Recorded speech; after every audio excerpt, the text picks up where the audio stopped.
Bien, bonsoir à tous. Tout d'abord, je vais commencer par remercier Paul Costa pour son invitation. Ça me fait très plaisir de venir parler de mon sujet de thèse.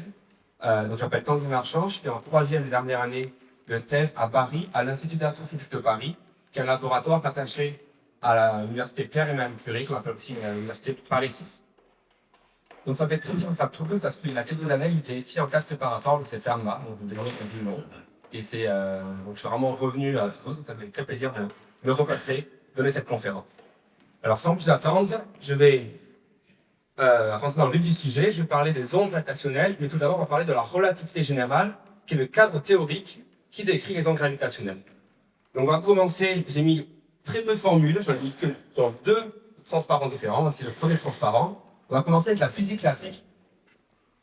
Donc, on se place en 1687. La légende dit que Newton, en voyant la pomme tomber de l'arbre, je ne sais pas si c'est vrai, je sais vraiment si c'est vrai, a compris que la raison pour laquelle la pomme tombait vers le sol, la même raison qui fait que la Lune tourne autour de la Terre et que la Terre tourne autour du Soleil. Il a vu qu'entre chaque masse, il y a une force, qu'on appelle une force gravitationnelle. Donc, la première bulle, c'est l'expression de la force. Donc, la force qu'exerce la Terre sur la pomme est égale à G, qui est la constante de Newton, fois la masse de la pomme, fois la masse de la Terre, divisé par R, qui est la distance entre le centre de la pomme et de la Terre, et fois le petit n, c'est un vecteur directionnel qui sert juste à dire dans quelle direction la force. C'est la première chose qu'il a dit. Chaque objet qui a une masse s'attire les uns avec les autres. C'est une force gravitationnelle. La deuxième chose qu'il a dit... C'est R2, non? Oula, R carré, effectivement. Merci beaucoup. Donc, il y a trois formules, et il y a une erreur dans une des trois formules. J'espère que les deux autres, pour moi, seront juste. Donc, divisé par R carré. La deuxième formule que Newton a dit, c'est que, une fois qu'on connaît la force exercée sur la pomme, pour savoir quelle est sa réaction, on a la fameuse seconde loi de Newton, ou la loi fondamentale de la dynamique, qui dit que la masse de la pomme fois son accélération est égale à la force subie. Et avec ces deux lois, quand on les écrit correctement, on peut calculer énormément de choses. Si je lance une balle dans la salle, on peut calculer son mouvement. Si je regarde la Lune, je vais savoir quand est la prochaine pleine Lune, quand est la prochaine éclipse, etc., etc. Je peux notamment connaître la position pour les 10 prochaines années des planètes du système solaire. Alors, je peux presque le faire, parce qu'en fait, si je le fais, je trouve les résultats assez justes, mais plus je m'approchais du centre du système solaire, notamment si je prends Mercure, je vais trouver un résultat un tout petit peu faux. Je vais vous expliquer pourquoi. Donc, imaginons, on prend un exercice qu'on peut faire au lycée, par exemple en terminale S. Si je prends juste le Soleil et la planète Mercure, je regarde sur sa trajectoire, ça sera une ellipse, un ovale, fermé sur lui-même, qui va tourner comme ceci. Maintenant, comme ça, je peux calculer avec les lois de Newton. Maintenant, je vais calculer sa trajectoire en prenant en compte le Soleil et les autres planètes. Ici, je fais ça, je vois que c'est une ellipse qui va petit à petit se décaler, et la partie la plus proche de l'ellipse du Soleil, on appelle ça le périhélie, va petit à petit se décaler, on va pouvoir calculer cette avance du périhélie. Et si je fais ça, je vois que chaque planète contribue un petit peu. Alors, les résultats sont en arcs secondes par siècle. Donc, quand le cercle, je peux le diviser en 360 degrés. Chaque degré se divise en 60 arcs minutes, et chaque arc minute se divise en 60 arcs secondes. Donc, un arc seconde, c'est 1 sur 360e d'un degré.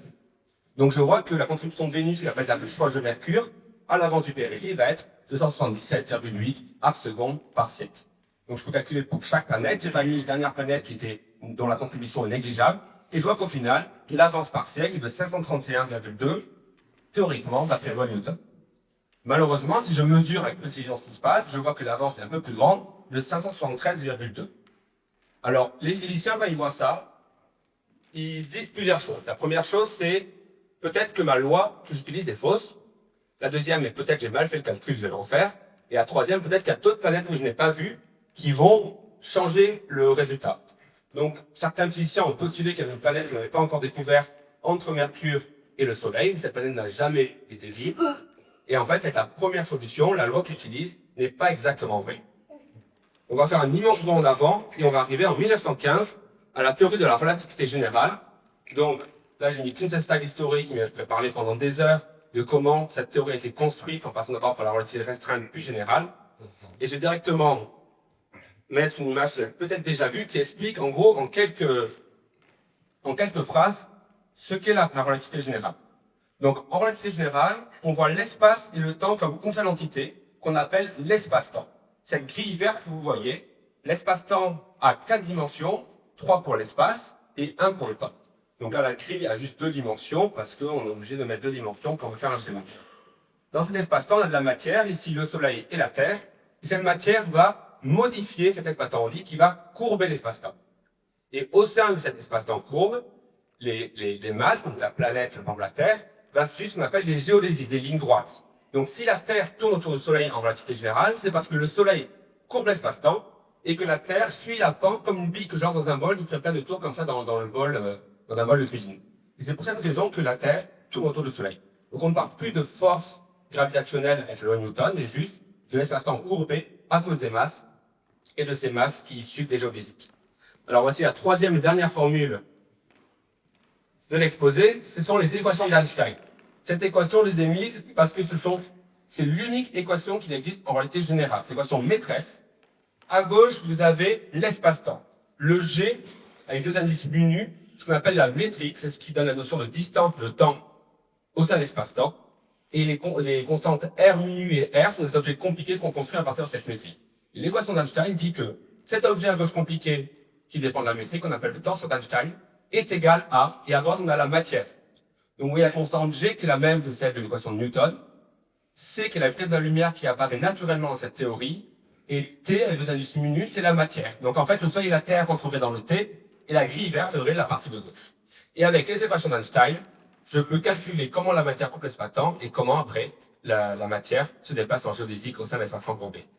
Alors si je les ai mis, c'est parce que dans la littérature un peu scientifique, dans beaucoup de films, on voit un peu apparaître, j'ai vu récemment les triplettes de Belleville, je suis allé voir au ciné-concert il y a quelques temps à Paris, et j'ai remarqué que, alors on voit pas très bien, dans la scène d'introduction, les équations d'Einstein sont écrites en petit en bas, ça n'a aucun rapport avec le film, il n'y a aucun autre clin d'œil à l'astrophysique dans le film, mais les équations sont écrites en bas. Et en fait, si vous faites attention, ces équations sont un peu connues parmi l'univers geek, je dirais, et apparaissent à plein d'endroits différents, donc si jamais vous avez l'occasion d'aller le voir, vous pouvez briller en disant ce sont les équations d'Einstein qui régissent cette passe. Alors maintenant, je repars sur ces équations et je me dis, je prends ces équations et je vais recalculer la trajectoire de Mercure autour du Soleil, ou la trajectoire de la pomme qui tombe sur Terre. Et si je fais ça, je obtiens quasiment la même chose qu'avec les lois de Newton. Si je calcule comment la pomme tombe, je fais le calcul, j'obtiendrai la solution que j'obtenais avec les lois de Newton, plus une petite déviation qui sera extrêmement faible. Et cette déviation sera d'autant plus forte qu'on est ce qu'on appelle dans un champ fort, on a une grosse masse en jeu. Et c'est pour cette raison que Mercure, qui est plus proche du Soleil, va plus subir une déviation quand on calcule la différence entre la relativité et les lois de Newton que les planètes qui sont loin du Soleil. Alors maintenant, je reprends mon calcul de l'avance du période de Mercure. Je regarde la contribution de chaque planète. Je regarde la déviation entre les lois de Newton et la relativité générale. J'obtiens un coefficient, une avance de 43 arcs-secondes de plus par siècle. Et si j'additionne tout, j'obtiens exactement ce qu'on mesure.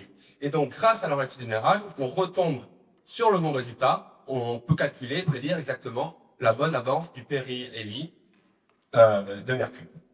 Alors, en physique, quand on crée une nouvelle théorie, c'est pour plusieurs choses. D'abord, c'est pour pouvoir pallier à des aberrations, des paradoxes qu'on avait avant. Car en réalité générale, on peut ici expliquer ces résultats. Mais afin de valider une nouvelle théorie, il faut que cette théorie puisse prédire des nouveaux résultats auxquels on n'avait pas encore pensé et les mesurer. C'est ce qui a été fait très rapidement, à peine 4 ans après la relativité, les articles d'Albert Einstein sur la relativité générale.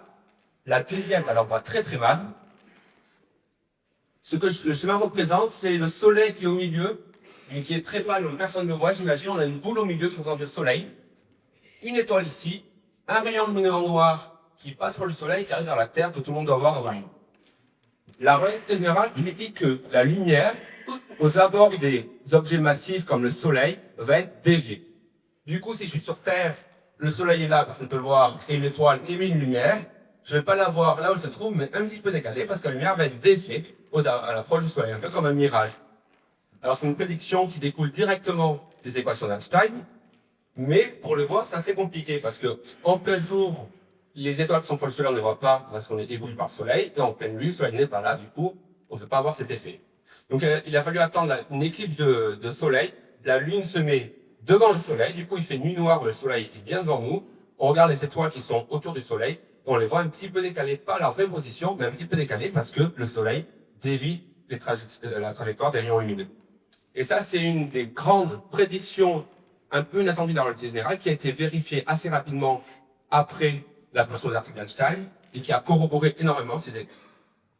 Alors, pour l'instant, que ce soit le périhélie de Mercure ou la déviation des rayons lumineux, ce sont ce qu'on appelle les prédictions en champ faible. Ça veut dire que ce qui se passe avec la relativité générale, c'est les lois Newton plus une petite déviation. Là, les rayons, j'exagère sur le schéma, les rayons, ils vont presque tout droit, ils sont un tout petit peu déviés.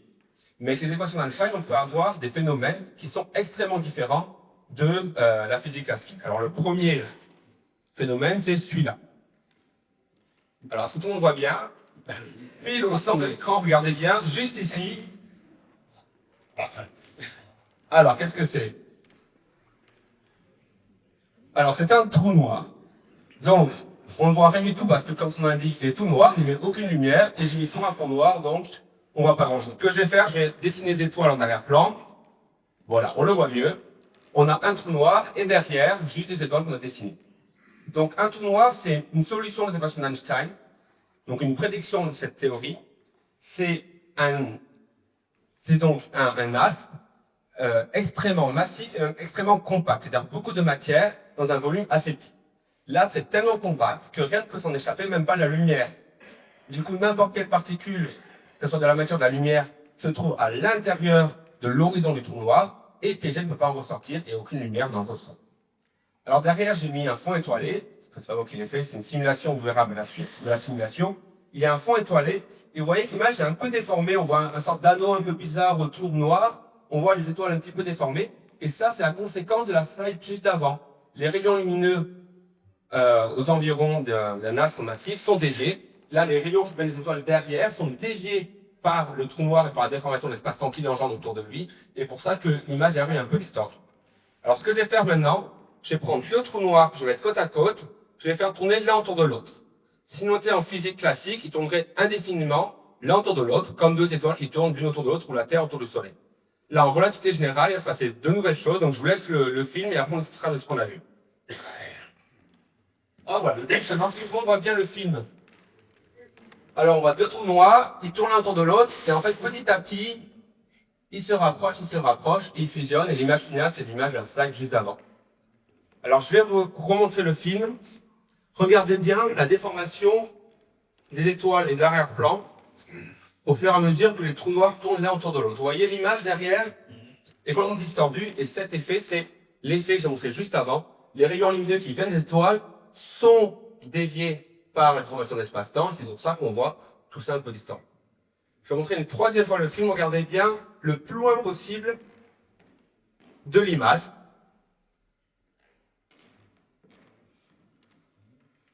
Ça ondule un petit peu. Alors ces ondulations, c'est la suite exposée, ce qu'on appelle les ondes gravitationnelles, et c'est exactement de ça dont on va parler dans la suite. Hop, donc on va faire la deuxième partie, les ondes gravitationnelles. Donc ce qu'on a vu en fait dans une simulation, c'est-à-dire qu'on avait mis sur les ordinateurs les équations d'Einstein dans des ordinateurs de résoudre pour nous les équations d'Einstein. La simulation, vous voyez ça. Donc la grille bleue, c'est l'espace-temps, c'est la grille verte de tout à l'heure, cette fois-ci elle est bleue. Au centre, on a nos deux trous noirs qui tournent l'un autour de l'autre. Et la déformation qu'ils engendrent dans l'espace-temps, la courbure de l'espace-temps qu'ils engendrent, peut se propager sous forme d'ondes. C'est ces ondes qu'on voit se déplacer petit à petit et qui se déplacent de plus en plus loin de nos deux trous noirs. Et en fait, ces ondes transportent de l'énergie et aussi du moment cinétique. Ce qui veut dire que nos deux trous noirs qui tournent autour de l'autre émettent des ondes, perdent de l'énergie, et à cause de ça, ils vont se rapprocher petit à petit jusqu'au moment où ils vont se toucher. S'ils ne perdent pas d'énergie, ils restent en orbite indéfiniment l'un autour de l'autre, mais à cause de cette perte d'énergie via l'émission d'ondes gravitationnelles, ils se rapprochent et fusionnent. Et quand ils fusionnent, ils forment un trou noir plus gros. Alors tout ça, c'est juste une conséquence des équations d'Einstein. On prend les équations, on les étudie, on remarque que ceci se passe. Alors il a fait quand même plusieurs décennies pour bien comprendre est-ce que ces ondes existaient, est-ce qu'elles transportaient vraiment l'énergie, est-ce qu'on peut les détecter sur Terre, etc. Mais on a compris que ça existait, et on a construit des expériences pour pouvoir les détecter. Donc les expériences, ça fait maintenant 50 ans qu'on a un effort international pour construire des interféromètres pour les détecter. Et avant de parler de ces interféromètres, j'expliquais pourquoi on était assez sûr que ça existe. On a une équation, On y croit tous plus ou moins, la théorie d'Einstein, moi j'y crois complètement. Mais on a quand même des preuves expérimentales que ce genre de système doit exister. Alors, effectivement, comme je dis, ça fait 50 ans qu'on cherche activement les ondes gravitationnelles, mais ça fait très longtemps qu'on pense, qu'on sait, en fonction des degrés de certitude qu'on met dans l'observation, que les trous noirs, ça existe, et que les ondes gravitationnelles, ça existe. Alors, j'ai abordé ces deux points. Je vais commencer par les trous noirs. Les trous noirs, est-ce que ça existe? Oui. Les deux trous noirs pour fusionner et la même tasse pour créer une masse muscle. Alors, il y a plusieurs cas de figure. Les cas de figure que je montrerai, qu'on a pu détecter, ils ont des masses comparables. Donc, il y en a un qui fait peut-être 2 fois la masse du premier. Il n'y a pas un facteur 100 ou 1000. Et après, je parlerai à la fin brièvement des cas où on peut avoir un rapport de masse extrêmement grand. Mais dans les deux cas de figure, on peut avoir comme ça une fusion. Je vous montrerai un exemple plus précis juste après. Alors, les trous noirs, en astrophysique, il y a deux types de trous noirs, essentiellement deux populations différentes. La première, ce qu'on appelle les trous noirs de masse stellaire, parce que leur masse est grosso modo une fois à 30 fois la masse du Soleil. Et en astrophysique, on aime bien prendre une masse solaire comme unité de mesure, c'est plus pratique que des kilogrammes. Donc, en fait, ces trous noirs sont des étoiles qui sont en fin de vie. En fin de vie, il n'y avait plus de carburant pour faire la fusion nucléaire en leur cœur. Ils se sont effondrés et ont formé un as qu'on appelle un trou noir. Alors, en fonction de la masse initiale de l'étoile et de sa composition chimique, il y a plusieurs fins de vie possibles, et une de ces fins de vie, c'est les trous noirs. Alors, ces trous noirs, on pense qu'ils existent parce que nos modèles d'étoiles nous disent qu'à la fin, certaines étoiles doivent faire des trous noirs, et en plus, on a une bonne méthode de candidats qu'on appelle les binaires à rayon X. Donc, en anglais, c'est X-ray binaries. Ce qu'on voit, c'est un trou noir, donc il est tout petit au centre ici, qui orbite autour d'une étoile. Et cette étoile va perdre de la matière qui est attirée par le trou noir. La matière, on voit la matière qui est aspirée par l'étoile, qui va s'être à tourner autour dans ce qu'on appelle un disque d'accrétion et qui va tomber dans le trou noir. Et en tournant autour, cette matière va se réchauffer énormément et émettre énormément de lumière.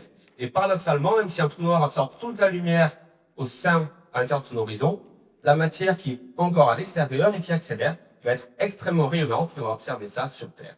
On appelle ça des binaires à rayon X. Et on a comme ça, je sais pas, je serais mais une bonne vingtaine, je pense, dans notre galaxie, de candidats où on est quasiment sûr que c'est un trou noir qui est responsable de la lumière qu'on observe. Donc ça, c'est le premier type de population, les trous noirs de masse stellaire. La deuxième population de trous noirs, ce qu'on appelle les trous noirs supermassifs.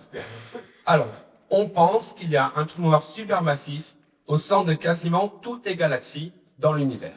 Alors, il y a des débats, est-ce que c'est toutes, est-ce que c'est 90%, 60%, mais en tout cas, dans une bonne majorité, voire toutes les galaxies, il y a un trou noir supermassif qui fait entre 1 million et 100 millions de fois la masse du Soleil, grosso modo, au centre de chaque galaxie. Pourquoi on sait ça? Même raison. La matière qui est autour va tomber dans le trou noir en faisant une désaccrétion, va se réchauffer et va être extrêmement chaude et brillante. Et c'est ça qu'on observe. Et même parfois, pour des raisons qu'on ne modélise pas tout à fait encore, un jet va se former et va être émis perpendiculairement à ce disque d'accrétion. Et ce jet peut être aussi extrêmement brillant. Et c'est ça qu'on va faire. On appelle ces trous noirs qui sont lumineux à cause de la lumière à leurs alentours des noyaux actifs de galaxies. Et on en voit dans plein de galaxies. Dans notre galaxie, dans la Voie lactée, il y a un trou noir, il est très ennuyant. Il n'est pas du tout actif. Il n'y a pas de matière qui tombe dedans. Il n'émet aucune lumière. Du coup, on sait plus ou moins où il est. On va pouvoir l'étudier. Mais malheureusement, il n'est pas aussi actif que nous. Donc, je vous montre 2-3 images de ces noyaux actifs de galaxies. Donc, là, c'est une image radio. Alors, je ne me trompe pas. C'est une image qui a été prise via les ondes radio. Donc, les couleurs sont des fausses couleurs qu'on a mis après coup. On voit ce que vous voyez sur votre gauche, chaque point lumineux, c'est une galaxie.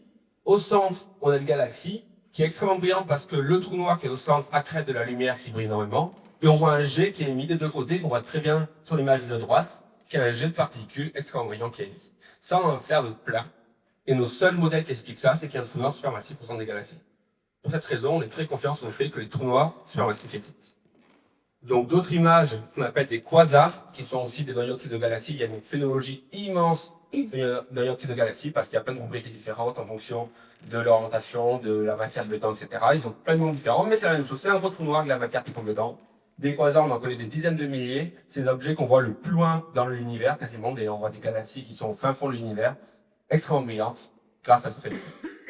Donc, les trous noirs existent, deux types de populations qu'on connaît, peut-être qu'il y en a d'autres qu'on ne connaît pas, mais deux qu'on connaît. Les étoiles en fin de vie qui font 1 à 20 masses solaires ou 1 à 50 masses solaires, et les trous noirs supermassifs qui font 1 million à 100 millions de masses solaires.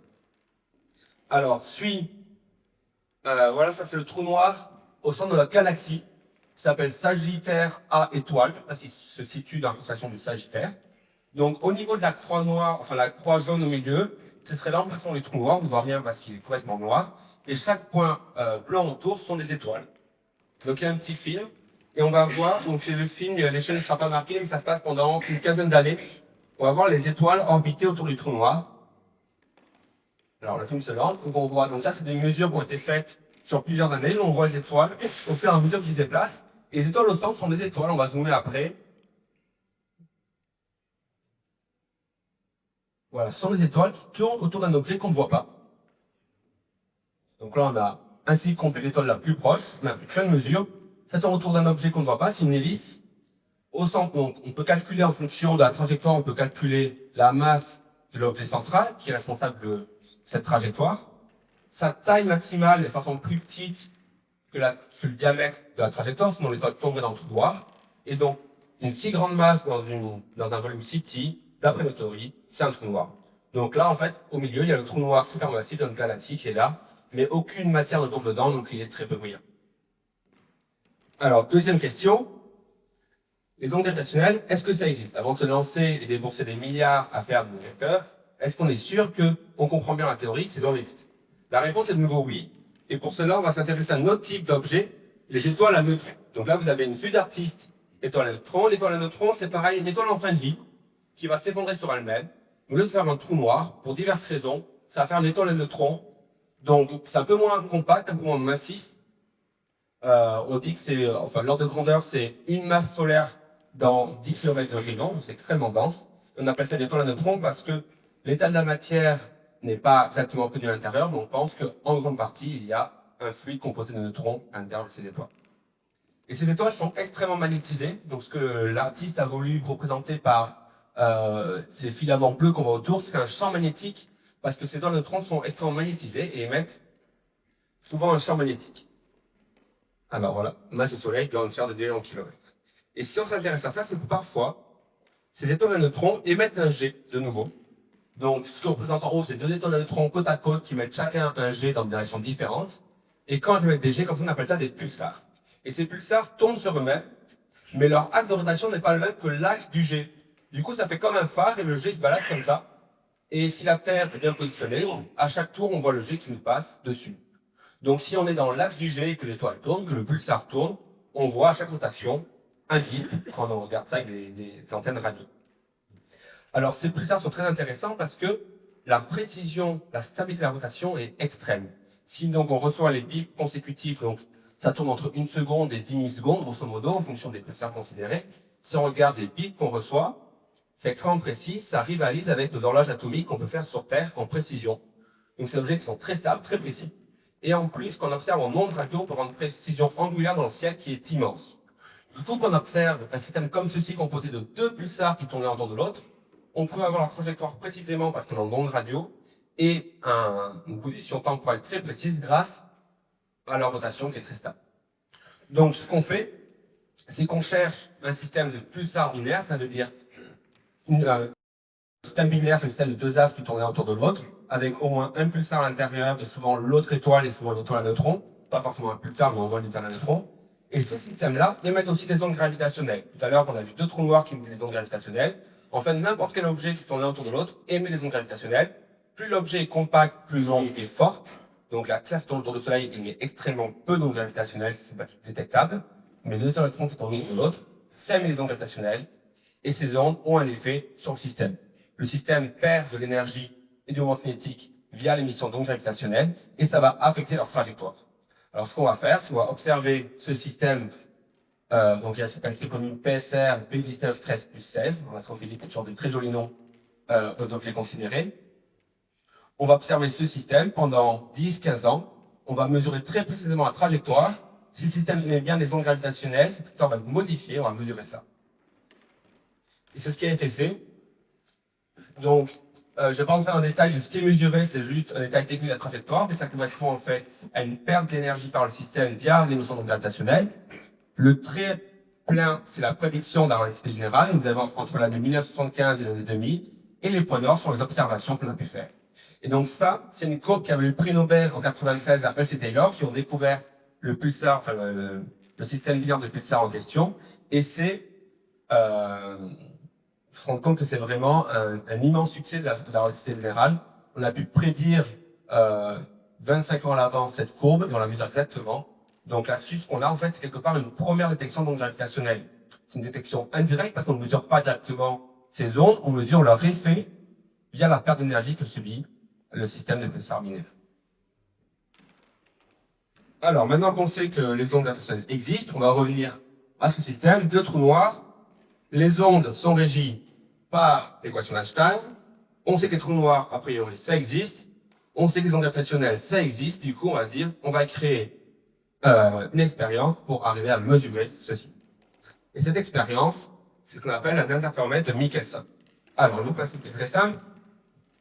On a un laser à gauche, qui envoie donc un faisceau laser. Au centre, on a une lame séparatrice. Donc, on a un bout du faisceau laser qui continue tout droit et un bout qui est dévié vers le haut. En haut à droite, on a deux miroirs qui réfléchissent les deux faisceaux laser. Les deux faisceaux laser reviennent sur la lame séparatrice, sont les deux déviés vers le bas. Et ici, on va mesurer s'il y a des faisceaux laser qui ont un retard ou en avance par rapport à l'autre. Si une onde gravitationnelle passe, les notions de distance et de temps vont changer. C'est l'effet qu'a une onde gravitationnelle parce que c'est l'espace-temps lui-même qui vit. Donc si une onde passe, son effet sera de changer la distance entre la lame séparatrice et le miroir. Donc à un moment, ce bras sera plus long et celui-là sera plus court. L'instant d'après, c'est le contraire, celui-là sera plus court et celui-là sera plus long, etc., etc. Si une onde passe, tout ça va vivre. Donc si une onde passe, on va avoir un faisceau qui va arriver en avance par rapport à l'autre, puis l'instant d'après sera l'autre qui sera en avance par rapport au premier, etc., etc. Et quand aucune onde passe, si on a bien réglé nos miroirs qui sont à la bonne distance, à la même distance de la lame séparatrice, on verra les faisceaux arriver en même temps. Et c'est ceci qu'on va chercher à mesurer sur Terre. On envoie un faisceau, on le divise en deux, on le fait voyager sur des bras qui sont de la même distance, on recombine tout, on regarde si un faisceau arrive en avance par rapport à l'autre. Le problème, c'est que l'effet qu'on veut mesurer est extrêmement faible. Si j'appelle L la distance de deux bras, donc la distance entre la lame séparatrice et le miroir, la variation de cette distance, donc delta L divisé par L, est de 10 puissance moins 21, c'est-à-dire 0,000, je mets 21 zéros et à la fin je mets un 1. Enfin, je mets 20 zéros, à la fin je mets un 1. Donc, si nos bras font 4 km, vous verrez que c'est l'expérience qui a été construite, ça veut dire que delta L fait 10 puissance moins 18. Et ça, c'est un nombre en physique qui est extrêmement faible. Plus faible que la taille d'un atome, plus faible que la taille du noyau des atomes. Donc, ce qu'on cherche à mesurer est un effet extrêmement faible dans l'expérience qui fait 4 km de long.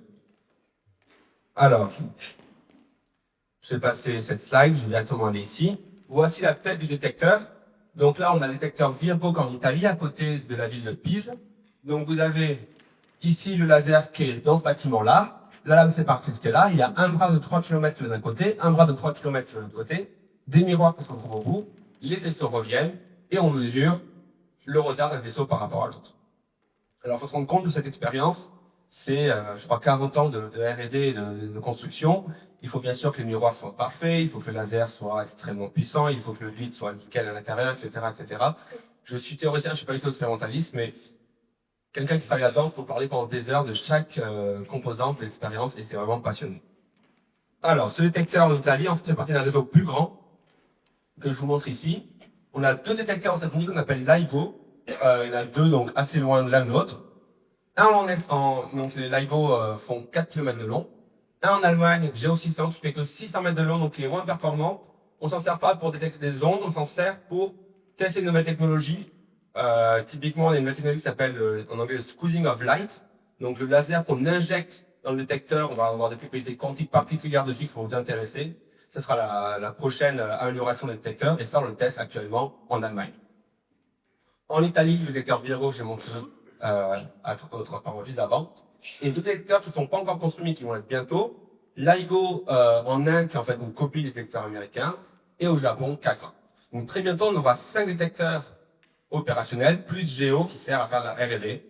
Et plus on a de détecteurs, plus on aura des signaux précis et on va faire la science plus précise comme je vous retrouverai juste après. Donc le signal attendu dans le détecteur, le voici. Vous avez en bas le temps qui passe en secondes.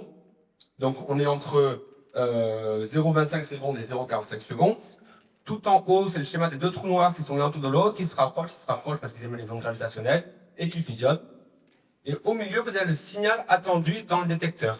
Donc la courbe du milieu représente grosso modo l'avance d'un faisceau laser par rapport à l'autre, ou dit autrement, l'élongation d'un de bras par rapport à l'autre.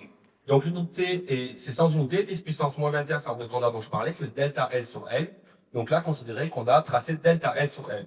Donc quand la courbe est à 0,5, c'est-à-dire qu'un des bras est plus grand que l'autre, et quand la courbe est à moins 0,5, c'est que ce bras est plus petit que l'autre, par exemple.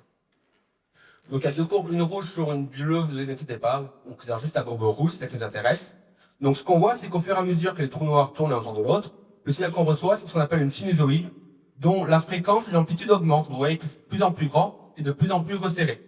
Et c'est normal parce que nos trous noirs sont de plus en plus proches, vont de plus en plus vite, et leur fréquence orbitale, c'est-à-dire la fréquence auquel ils tournent l'un autour de l'autre, est de plus en plus grande. Et en fait, quand les trous noirs font un tour, quand l'orbite des trous noirs fait un tour, le signal fait 2 cycles. Et donc ces deux phénomènes sont directement liés. En bas, vous avez en vert la vitesse des trous noirs, la vitesse relative d'un trou noir par rapport à l'autre, exprimée par rapport à la vitesse de la lumière. Parce qu'en relativité générale, rien ne va plus vite que la lumière. Et du coup, on exprime souvent le rapport V sur C, où C est la vitesse de la lumière, et c'est forcément plus petit que 1. Donc là, pour dire cette courbe verte, c'est qu'au début du signal, les trous noirs allaient à 35% grosso modo de la vitesse de la lumière, et à la fin du signal, ils allaient quasiment à 60% de la vitesse de la lumière. Et enfin, la courbe noire, c'est juste la séparation, la distance entre deux trous noirs, exprimée en ce qu'on appelle les rayons de Schwarzschild, qui est juste en fait le rayon du trou noir le plus gros considéré. Donc en fait, quand on arrive à 1, c'est-à-dire que le trou noir se touche et fusionne. Alors j'en profite, je ne comptais pas en parler, mais ça me fait plaisir d'en parler. Le sujet de ma thèse, c'est de comprendre cette courbe, notamment le début de la courbe. Il y a donc toute une panoplie de techniques pour étudier ce qui se passe, pour étudier les équations de la relativité générale. Ces équations sont assez compliquées d'un point de vue mathématique. Donc pour comprendre le milieu de la courbe, là, au niveau de la fusion, c'est un peu compliqué. La seule solution, c'est faire des simulations numériques. Mais pour le début, on peut avoir des approches analytiques, c'est-à-dire un peu papier-crayon, on s'invente des ordi pour nous aider, pour avoir une bonne idée de comment se comporte cette courbe en fonction de la masse des trous noirs, en fonction de leur puissance potentielle, etc., etc. Donc ce que Luc Blanchet fait, son expertise dans le domaine, est ce qu'on appelle le bostonien, qui est technique pour étudier cette courbe, et c'est ce que je fais donc avec lui durant ma thèse. Alors, une question qu'on peut se poser, c'est pourquoi j'ai coupé le signal là? Pourquoi on dit qu'on commence à voir le signal? Pourquoi on l'a pas vu plus tôt le signal? Parce que les trous noirs, les cours d'avant, ils sont déjà autour, ils étaient un peu plus loin, puis c'est déjà là. Alors la réponse, c'est que vous voyez que l'amplitude du signal diminue de plus en plus, donc il est de plus en plus faible quand on remonte dans le temps, et aussi la fréquence augmente la fréquence diminue de plus en plus. Ça veut dire que si je remonte dans le temps, si je me positionne ici, j'ai une courbe qui est plus petite et qui est beaucoup plus lente, et après qui accélère de plus en plus. Et nos détecteurs ne peuvent pas détecter n'importe quelle fréquence. Quand la fréquence est trop basse, ils ne peuvent pas détecter cette fréquence-là. Donc je vous montre une courbe qui est un peu indigeste au premier abord, ne vous inquiétez pas, on va bien la détailler. Vous avez en bas la fréquence en Hertz, donc l'Hertz c'est 1 sur 1 seconde. Et vous avez en bleu et en rouge les courbes de sensibilité des détecteurs. Donc plus la courbe est basse, plus le détecteur est sensible au signal, et plus elle est haute, moins elle est sensible. Ne vous occupez pas des unités des ordonnées, c'est des unités pratiques pour faire de détection des signaux. Donc ce qu'on voit, c'est que en gros, le détecteur il détecte entre 20 Hz et 1000 Hz. Donc si la fréquence orbitale est plus basse que 20 Hz, on verra rien. Si la fréquence orbitale est plus grande, on ne verra pas grand-chose. Et est extrêmement sensible autour de 100 Hz. Les gens qui construisent les détecteurs, leur vie c'est ça, c'est prendre cette courbe et essayer d'améliorer de plus en plus. À chaque fois qu'il y a une pique, ça veut dire qu'il y a une fréquence particulière où le détecteur est très mauvais. Et cette raison, c'est parce qu'il y a une composante du détecteur qui va vibrer à cette fréquence-là. Par exemple, le miroir qui va osciller à cette fréquence-là. Ou les suspensions qui protègent le détecteur des bruits ambiants va être aussi assez mauvais à cette fréquence-là. Et le boulot des gens qui travaillent sur les expériences va être d'améliorer cette courbe le plus possible. Alors, on va maintenant passer directement en détection. La première détection, qu'on appelle GW150914, elle a eu lieu donc le 14 septembre 2015, mais comme c'est les Américains qui l'ont nommé, ils ont mis la date à l'envers en mettant d'abord le mois puis après le jour, donc 0914. Et à 9h50 temps universel, aux États-Unis, on a vu ce signal. Alors, je cache le reste du graphe, on verra juste après. On regarde en haut à gauche, vous avez ici le temps qui s'écoule. En haut, vous avez la même chose que la slide juste avant, donc c'est le retard, c'est le delta L sur n quelque part. Et vous voyez, donc ce qu'on voit au début, c'est du bruit. C'est juste, en temps normal, il y a du bruit dans le détecteur parce qu'il n'est pas parfait, et c'est ce qu'on voit. Et la fin du signal, ces oscillations, c'est la même chose que le transparent juste avant. Alors là, c'est un peu moins joli parce qu'il y a du bruit qui floute tout ça, mais c'est le même signal. Donc quand les gens de LIGO ont vu ça, ils se sont dit, on a détecté des ondes gravitationnelles. Alors pour être sûr, vous regardez dans le deuxième détecteur qu'ils avaient, vous avez alors on voit pas très bien, en bleu, vous avez le signal du deuxième détecteur, et superposé en rouge, vous avez le signal du premier, et on voit que ça coïncide complètement, ce qui veut dire que c'est bien la même source qui a affecté le détecteur, c'est pas un bruit local, c'est pas une voiture qui passait, c'est pas un avion qui passe. Enfin, je dis ça pas par rapport au avion, parce que ce jour-là, il y a eu un gros orage quelque part en Afrique, ils ont dû s'assurer que c'est pas ça qu'ils ont vu, tellement ils sont sensibles à tout ce qui se passe sur Terre d'un point de vue bruit, électromagnétisme, etc., etc. Mais ils se sont convaincus que c'est bien le signal qu'ils cherchaient. Ils ont dit, la deuxième courbe, c'est en fait le signal théorique qu'ils pensent avoir vu. Donc ils ont regardé tous les signaux théoriques, on peut avoir tous les trous noirs possibles, tous les fusions de trous noirs comme disent. Ils ont dit, c'est cette courbe-là qui correspond le mieux à ce qu'on a vu. Et c'est le soustrait cette courbe à ce que j'ai vu, il reste le bruit en dehors du détecteur qui est la troisième ligne. Et ils se sont dit, on a sûrement vu ça, du coup, et ça, c'est deux trous noirs, comme je vous ai montré, qui sont autour de l'autre et qui fusionnent. Alors, en bas, je vous montre cette slide parce que souvent on entend qu'on peut écouter les ondes gravitationnelles. Est-ce que vous avez déjà entendu ça? Qu'on peut écouter, vous avez déjà entendu le son qui fait du wouh? Ça vous dit un truc ou pas? Oui. Alors, souvent dans les exposés sur les ondes gravitationnelles, on parle de ces diagrammes, donc j'en parle un petit peu, même si ce n'est pas le point de vue que je préfère. Ce qu'on trace ici, vous avez le temps en secondes, donc là c'est le détecteur de droite, ça c'est le détecteur de gauche, le temps en secondes et la fréquence en ordonnée. Et plus on a une couleur jaune, plus ça veut dire que à ce temps-là, cette fréquence est présente dans le signal. Donc on fait ce qu'on appelle une décomposition spectrale du signal, un petit peu quand on a la musique, on peut décomposer en fonction des fréquences et avoir des spectrographes. C'est exactement la même chose. On prend le signal, et à un instant donné, on regarde quelles sont les fréquences contenues dans le signal, et ça fait que ces formes qu'on appelle des chirps en anglais ou des gazouillements en français, je ne sais pas très bien comment traduire ça d'un point de vue physique. On appelle ça un chirp signal. Et c'est ce qu'on cherche à chaque fois à faire écouter. Donc si je prends ce qu'il y a en bas, et que je le... Alors, ça va pas marcher. Si je prends ce qu'il y a en bas et que je le transforme en son, c'est-à-dire que j'ai une fréquence en fonction du temps, comme un spectrographe, et je le rejoue comme si c'était de la musique. Donc, je vous montre la vidéo d'abord. La vidéo, c'est le spectrographe de juste avant, que je vous ai montré en bas de l'écran. Hop, on va le jouer. Alors, c'est en vert, je sais pas pourquoi dessus, ça repasse après en noir. Voilà, donc c'est le signal qu'on voit. On voit le signal en bas, et les traits bleus et rouges, c'est le spectrographe qu'on voit qui déroule petit à petit. Et ça, si je le joue, alors c'est là où je sais pas si ça va marcher. Si je joue, ça va donner ça. Ah, ça marche que sur mon ordi. Est-ce que vous entendez sur mon ordi? Alors je vais le rejouer. Ah, c'est très bonne idée.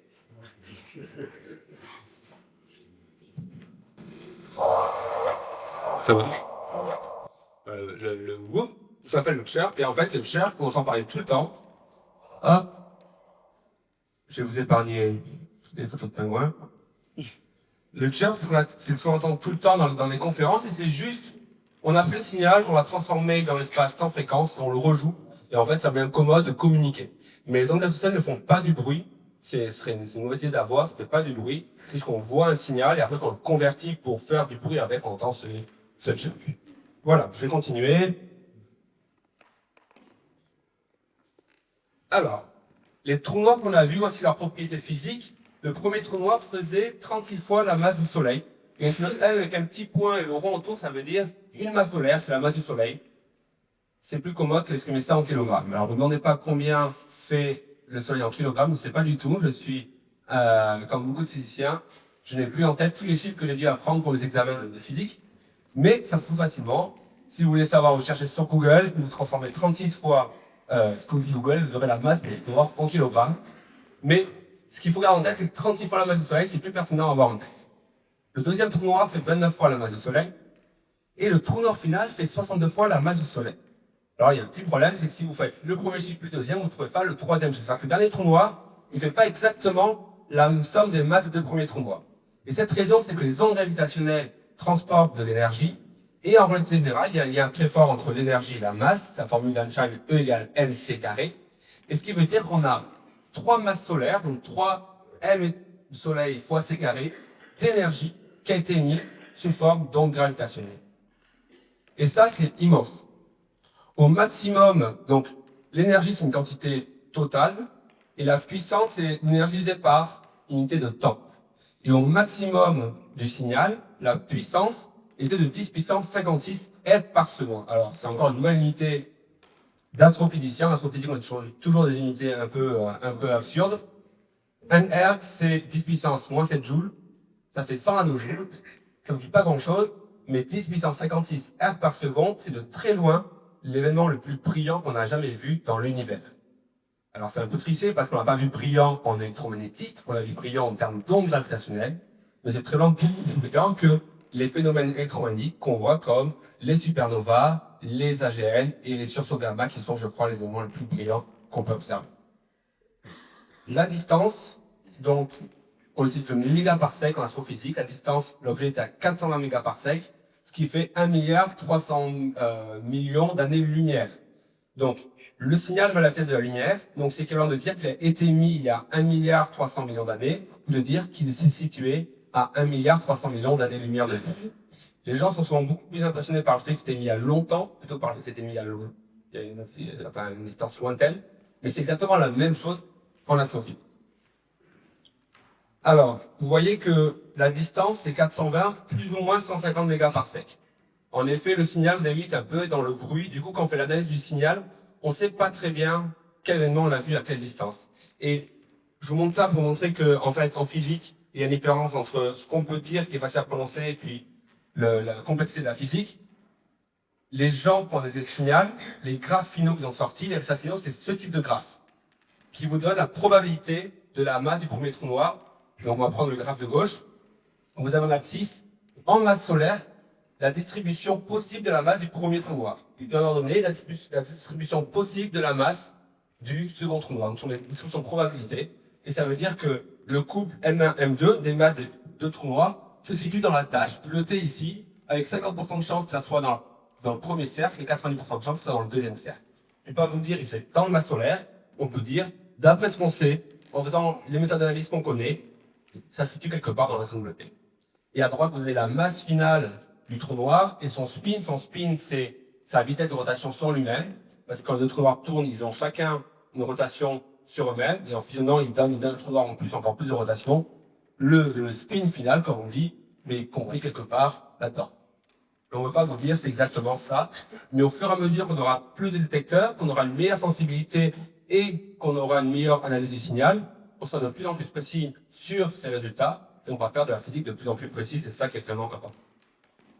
Alors, cette détection a été suivie par plusieurs détections. Donc là, je vous ai montré le calendrier de ce qu'on appelle le premier Observing Run, donc la première campagne d'observation des détecteurs LIGO. Ça commence en septembre 2015 et ça finit en juin 2016. La première détection qu'on a vue le 14 septembre.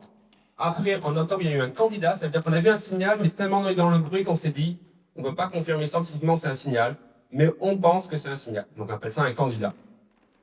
Le 26 décembre, tout le monde va retrouver un revu par les deux trous noirs fusionnés l'un dans l'autre. Cette fois-ci, on a bien vu le signal, pas de doute, c'est le candidat, c'est une confirmation d'événement. Et durant le deuxième campagne d'observation qui s'est finie l'été dernier, on a vu 4 détections un peu similaires.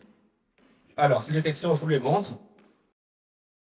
Vous avez le signal qu'on voit, donc le signal théorique qu'on pense avoir vu, noyé dans le bruit. En haut, GW 150914, donc à chaque fois, GW c'est Gravitational Wave, donc onde gravitationnelle en anglais, et la date en mettant année, puis mois, puis jour. C'est ce que je vous ai montré au début. Le LVT, c'est le candidat, donc LVT c'est pour LIGO Vigo Trigger, c'est-à-dire on pense que c'est quelque chose, mais on ne peut pas confirmer scientifiquement que c'est quelque chose. Après, le 26 décembre, on a vu ce signal-là. Donc à chaque fois, ça va jusqu'à la fusion, qui est ce petit truc à la fin, là, ce chirp. Et ça commence au moment où le signal rentre dans la bande de fréquence du détecteur.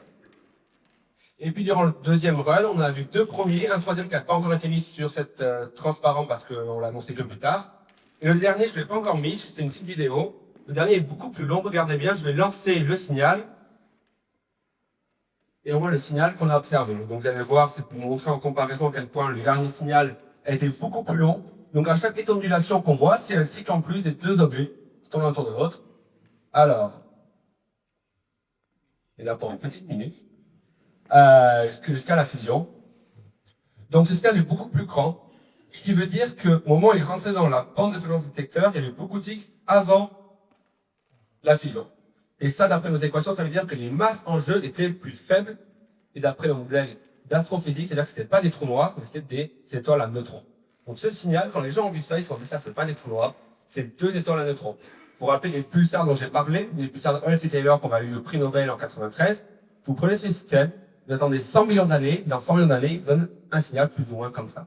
Donc ce qu'on a vu en fait, c'est ce type de système, mais à la fin de sa vie, au moment où les étoiles, où les deux étoiles à neutrons vont fusionner. Enfin, le petit bruit à la fin, c'était au moment où elles ont fusionné. Alors, j'ai une vue d'artiste de ce qu'on a vu. C'est une autre vidéo produite par la NASA. Donc, une vue d'artiste, c'est deux étoiles à neutrons qui tournent l'une autour de l'autre. Hop, elles tournent, elles tournent, elles tournent, elles vont se rapprocher. Donc là, je vous montre les derniers cycles, parce qu'il y en a 3000 d'après le signal. Et là, on en voit quelques dizaines. Et à la fin, un gros boom. Alors, il y a une différence majeure entre cette vidéo, même si c'est une vue d'artiste, et la vidéo des trous noirs. La différence majeure, c'est que là, le signal a émis énormément de lumière. L'événement a émis énormément de lumière. Alors que les deux trous noirs qui ont fusionné, c'est juste les trous noirs qui fusionnent, il n'y a pas de lumière émise parce qu'il n'y a pas de matière qui traîne autour, il n'y a pas de désagréation, il n'y a rien du tout. Là, le seul neutron, il y a de la matière dedans. Quand elle fusionne, tout ça, ça chauffe et ça émet de la lumière.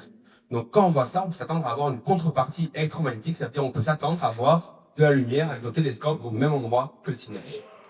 Alors c'est exactement ce qui s'est passé. Regardez bien, vous avez ici un autre graphe avec le temps en abscisse. Donc c'est le temps moins le temps de la fusion. Donc à 0 secondes, c'est là où les deux étoiles de neutrons se sont fusionnés.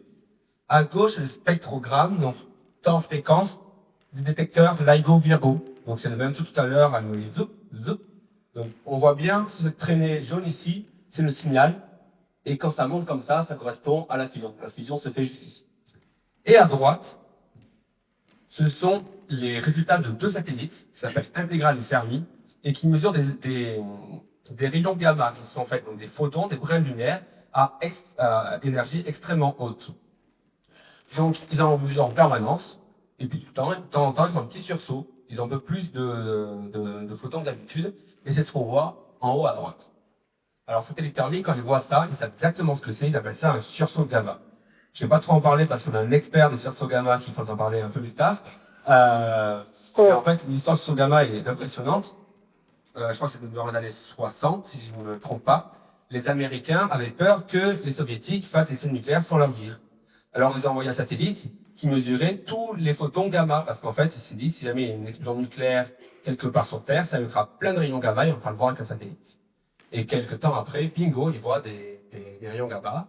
Ils analysent ces données, ils voient qu'en fait, ça ne venait pas du tout l'URSS de nulle part, ça venait de l'espace. Alors, ils sont un peu surpris, d'après l'astrophysicien qui analyse tout ça, et puis quelques mois après, pareil, deuxième détection. Alors, pendant 10 ans, ça restait secret parce que c'était secret défense, et puis au bout de 10 ans, quelques années en tout cas, ça a été déclassifié, et première publication scientifique, les sursauts gamma. Alors maintenant, c'est extrêmement étudié, extrêmement connu. On a plusieurs satellites qui en permanence cherchent les sursauts gamma, on en voit quasiment quotidiennement. Et ce qu'on voit, c'est donc des rayons gamma qui durent entre une fraction de seconde et quelques secondes. Et puis après, si on prend d'autres télescopes, comme des télescopes optiques, ultraviolets, même radio, on voit pendant quelques minutes ou quelques jours, en fonction du type de sursaut gamma, une décroissance ou une réminiscence. Donc on connaît très bien ces objets, on les a étudiés, mais on n'est pas sûr de leur origine. Et une des théories, c'est que certains sursauts gamma, qu'on appelle sursauts gamma courts, leur origine, c'est deux étoiles de neutrons qui fusionnent. Et là, ça c'est un sursaut gamma court. Et donc ce qu'on montre ici, c'est que on peut confirmer qu'on a vu au moins un sursaut gamma court dont on est sûr de l'origine, ces deux étoiles de neutrons qui ont fusionné l'une dans l'autre. Et ça, c'est une immense découverte astrophysique. Donc, hop, il s'agit d'un sursaut gamma. Et c'est une immense découverte. Et du coup, on ne voit pas très bien non plus ici, la collaboration LIGO-Virgo, quand elle a vu qu'elle avait découvert deux étoiles de neutrons qui fusionnaient, elle a vu que Fermi avait vu un sursaut gamma pile au même moment, a envoyé un message à tous ses partenaires, donc tous les partenaires électromagnétiques, c'est-à-dire qu'on des télescopes optiques, UV ou radio, ou même des satellites, disant on a vu deux étoiles de neutrons fusionner à tel endroit, Fermi a vu un sursaut gamma court, c'est un truc super important, pointez mon télescope là-bas. Personne ne s'est fait prier, et quelques heures après, donc 10 heures après, télescope optique a regardé, donc là ce que vous avez c'est on voit très très mal, en vert extrêmement clair qu'on devine à peine, c'est la carte dans le ciel de la localisation possible de l'objet d'après LIGO. Le vert plus foncé c'est en recoupant les données de LIGO et de Virgo, le bleu foncé c'est en recoupant avec les données de Fermi, etc., etc. Donc on recoupe toutes les cartes possibles, chaque observatoire a sa précision particulière, et on se dit c'est forcément dans l'intervalle commun. Et donc les télescopes ont pointé les observateurs ont pointé un télescope là-dessus, et 10 heures après, un télescope SWAP a vu, alors ce qu'on voit c'est une galaxie, c'est une grosse tache noire là, et un petit point qui apparaît, il n'existait pas avant, mais ce petit point, c'est lié à ce sursaut gamma. Ça s'appelle une kilonova, et c'est exactement ce même phénomène. Donc ils ont donné les coordonnées de ce point à tout le monde, et juste après, alors ce qu'on voit ici, c'est l'ensemble des observations qui ont été faites durant les prochains jours. Vous avez le temps en abscisse, vous avez les différentes bandes de fréquences, donc les ondes gravitationnelles tout en haut, puis les rayons gamma, puis les rayons X, puis UV, puis optique, puis infrarouge et radio. Et chaque trait, c'est une observation d'un télescope. Donc tous les télescopes sur Terre ont pointé vers ce sursaut gamma. Ça laisserait, du coup, je pense, être plus étudié récemment. Et on a pu faire énormément de sciences grâce à cet événement. On a pu dire que au moins une partie des sursauts, hop, c'est la prochaine slide. Au moins une partie des sursauts gamma viennent de la connaissance d'étoiles à neutrons. Connaissance est mot scientifique pour dire fusion de deux étoiles. Et une deuxième chose qui en découle, même si on pensait que c'était vrai, mais on peut le voir ici de façon très précise, les ondes gravitationnelles vont à la même vitesse que la lumière. On a vu les sursauts gamma, enfin les premiers rayons gamma 2 secondes après les ondes gravitationnelles, sachant que ce signal a parcouru l'espace pendant plusieurs millions d'années.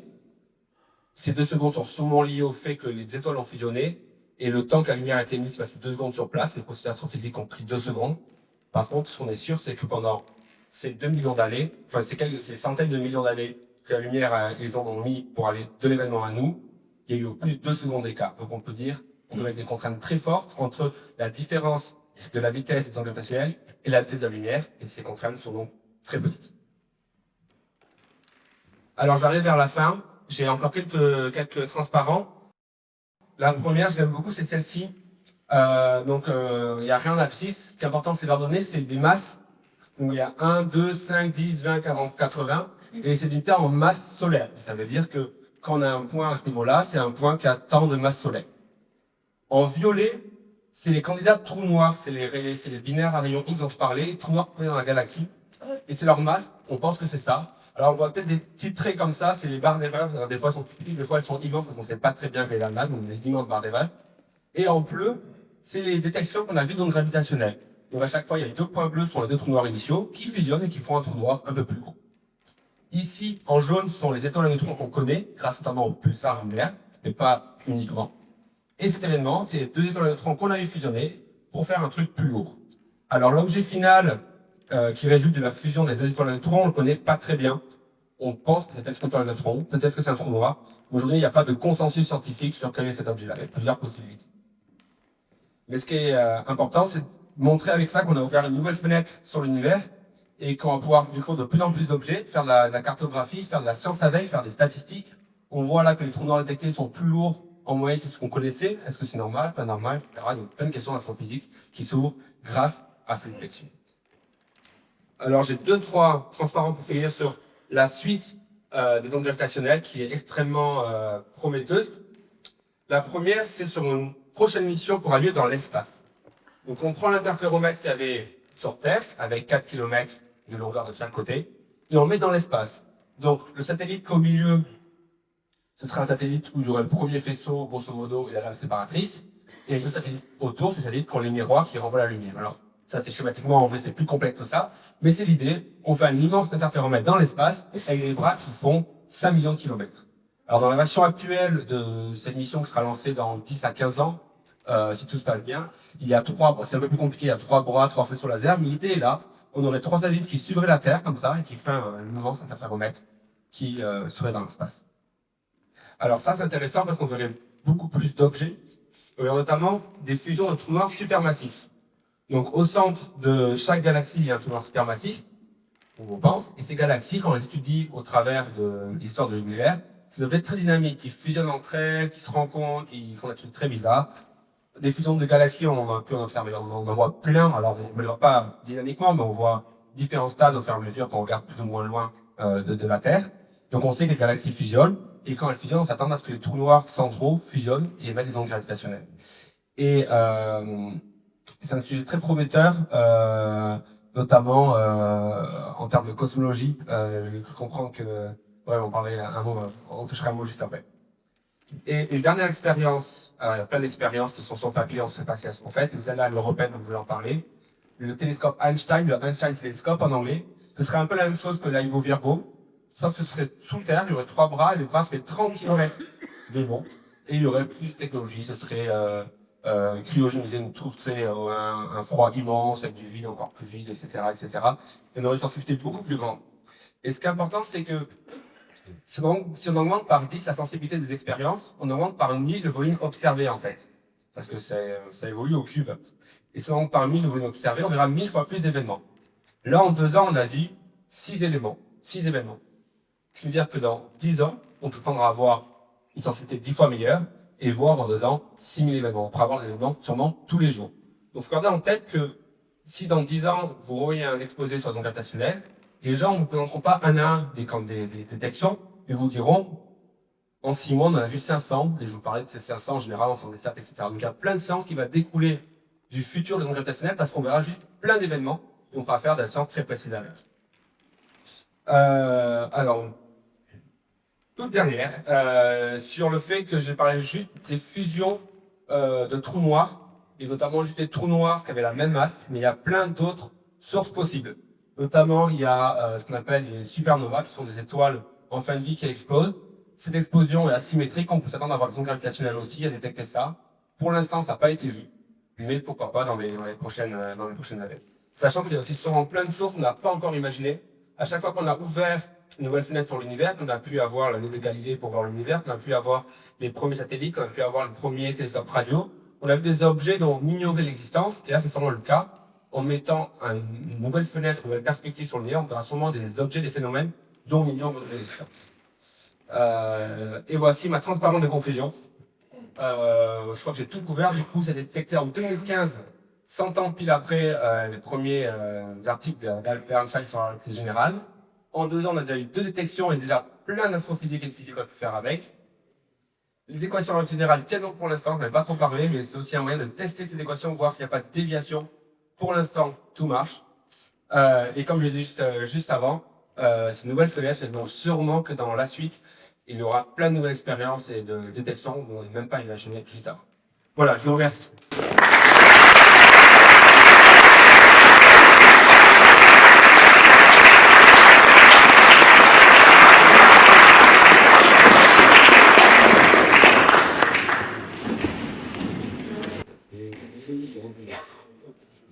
Bonjour à tous. Alors, comme on l'a dit Paul Costa tout à l'heure au début, dans le cadre de l'ESOF, on nous a demandé d'organiser à la suite des séminaires qui sont proposés par Associance, un petit débat scientifique. Alors, rassurez-vous, on va pas faire un débat d'experts entre nous et Tanguy. L'idée, c'est d'essayer de faire un débat participatif avec l'ensemble de la salle. Donc, ce qu'on va faire, c'est d'abord commencer par se présenter tous les 3, ça va prendre quelques minutes simplement. Et ensuite, on va récupérer des questions dans le public que vous poserez à Tanguy. Et puis, éventuellement, si on a des petits compléments d'information à apporter, on l'apportera. Et puis, on essaiera, je ne sais pas si ça va marcher, de faire quelque chose d'assez interactif avec vous. C'est-à-dire que de temps en temps, peut-être, vous posez nous des questions. Et puis, vous pourrez éventuellement apporter des réponses. Donc, ce seront des questions qui pourront être soit d'ordre scientifique, soit éventuellement en rapport avec le développement de la science dans notre société, des choses comme ça. D'accord? Donc ça va pas durer 3 heures, hein, on va essayer de faire plutôt court, 1h45 minutes, peut-être 1h maximum. Voilà. Alors je commence par me présenter, donc je suis Brahim Lamine, je suis enseignant-chercheur à l'université Paul Sabatier, je travaille en cosmologie, donc la cosmologie c'est l'histoire de l'univers dans son ensemble. Et donc, je suis dans le laboratoire qui s'appelle IRAP, Institut de recherche en astrophysique et planétologie. Je vais juste, parce que j'ai le micro là, faire un petit highlight sur une des choses que une des choses qu'a dit Tanguy, parce que moi, comme je fais de la cosmologie, il y a aussi une connexion éventuellement avec les ondes gravitationnelles. Donc, juste pour vous dire que dans les années qui viennent, il n'est pas exclu que la détection des ondes gravitationnelles apporte des éléments tout à fait nouveaux pour la cosmologie.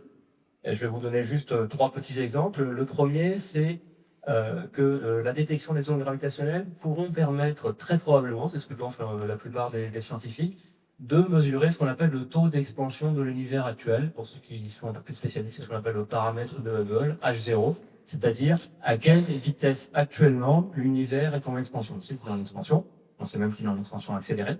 On mesure son taux d'expansion actuel, mais il y a tout un tas de mesures qui ne sont pas forcément en accord les unes avec les autres, puisqu'il y a des biais d'observation. Et la détection des ondes gravitationnelles vont permettre de définir ce qu'on appelle une chandelle standard, c'est-à-dire une façon assez propre de mesurer les distances et donc de mesurer, in fine, ce taux d'expansion de l'univers.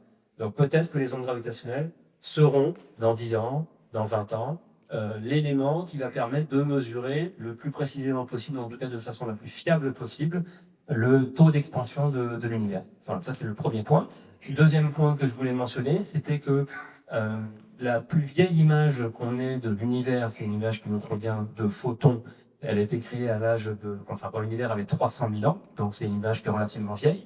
Et si on arrive à détecter un certain type d'ondes gravitationnelles que tu n'as pas mentionné, Tanguy, mais qu'on appelle les ondes gravitationnelles reliques, ce sont les ondes gravitationnelles qui ont été créées au tout début de l'univers, donc au moment vraiment du Big Bang, donc 10 puissance moins 22 secondes après le début du Big Bang, donc c'est vraiment des choses qui sont très primordiales.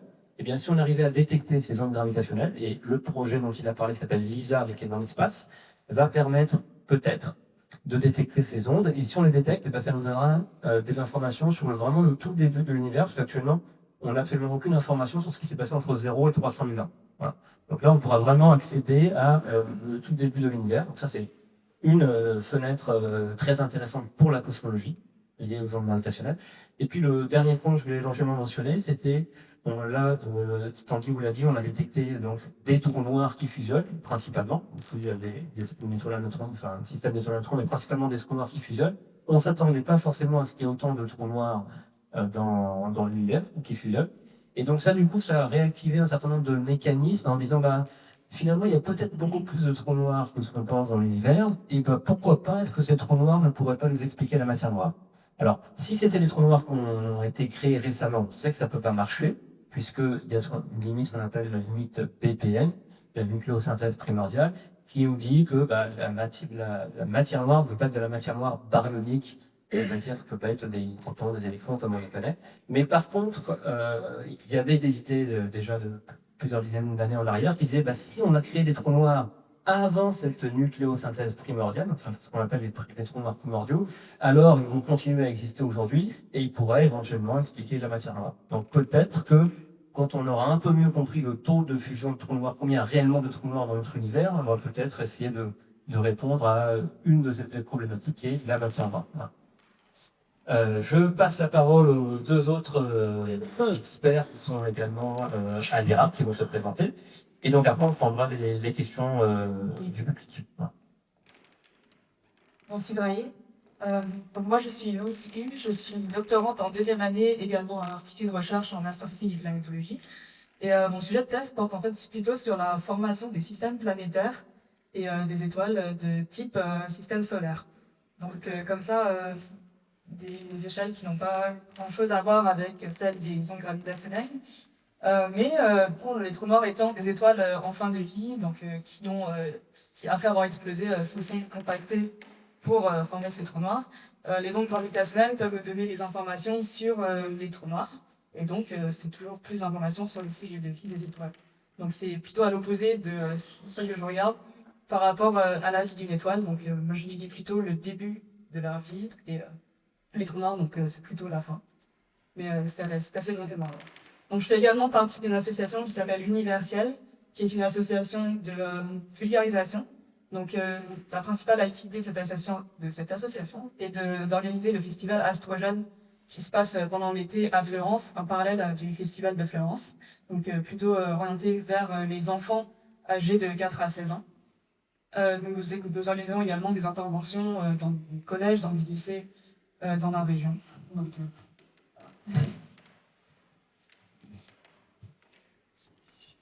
bonjour à tous, je m'appelle Olivier Godet. Je suis maître de conférence à l'Université Paul-Sabatier et je travaille également à l'IRAP. Donc moi, mes thématiques de recherche sont directement liées aux découvertes que vient de montrer Tanguy, puisque je travaille sur les trous noirs, la physique des trous noirs, donc de différentes masses. Donc les trous noirs dont a parlé Tanguy, donc créer les résidus d'évolution stellaire, mais également les trous noirs supermassifs, et essayer de comprendre les mécanismes nous permettant de passer d'un trou noir de faible masse à des trous noirs de plusieurs millions, voire milliards de masses, deux fois la masse du Soleil. Et j'étudie notamment les sources gamma pour ce faire. Et en fin de compte, le dernier événement dont a parlé Tanguy, celui d'août de l'année dernière, et a un écho particulier pour moi dans le sens où on a pu valider, on va dire dans les grandes lignes, un scénario qui a été proposé la première fois dans les années 80, début des années 80, c'est-à-dire la fusion de deux objets compacts, de deux étoiles à neutrons vont donner naissance à un sursaut gamma. Jusqu'à présent, on avait des preuves indirectes qu'on avait obtenues par l'étude de la lumière, du signal électromagnétique. Et là, l'idée, c'est pour nous une conjonction d'avoir la preuve par A plus B que c'était bien deux étoiles à neutrons et que finalement toutes nos théories et tous nos travaux sont sont les bons rails. Donc ça, c'est plutôt excellent. Un autre événement très lié aussi à cet événement, c'est le fait qu'on ait détecté,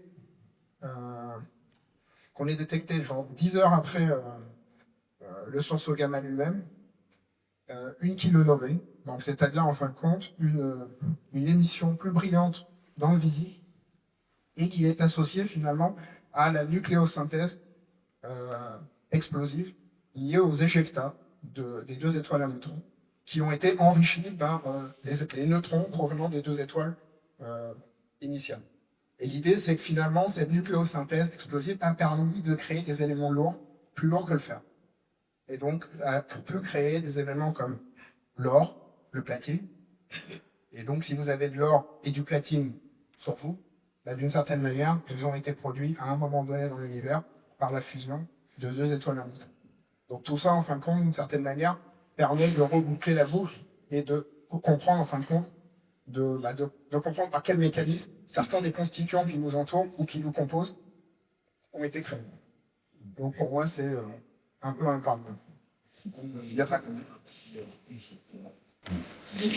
Voilà.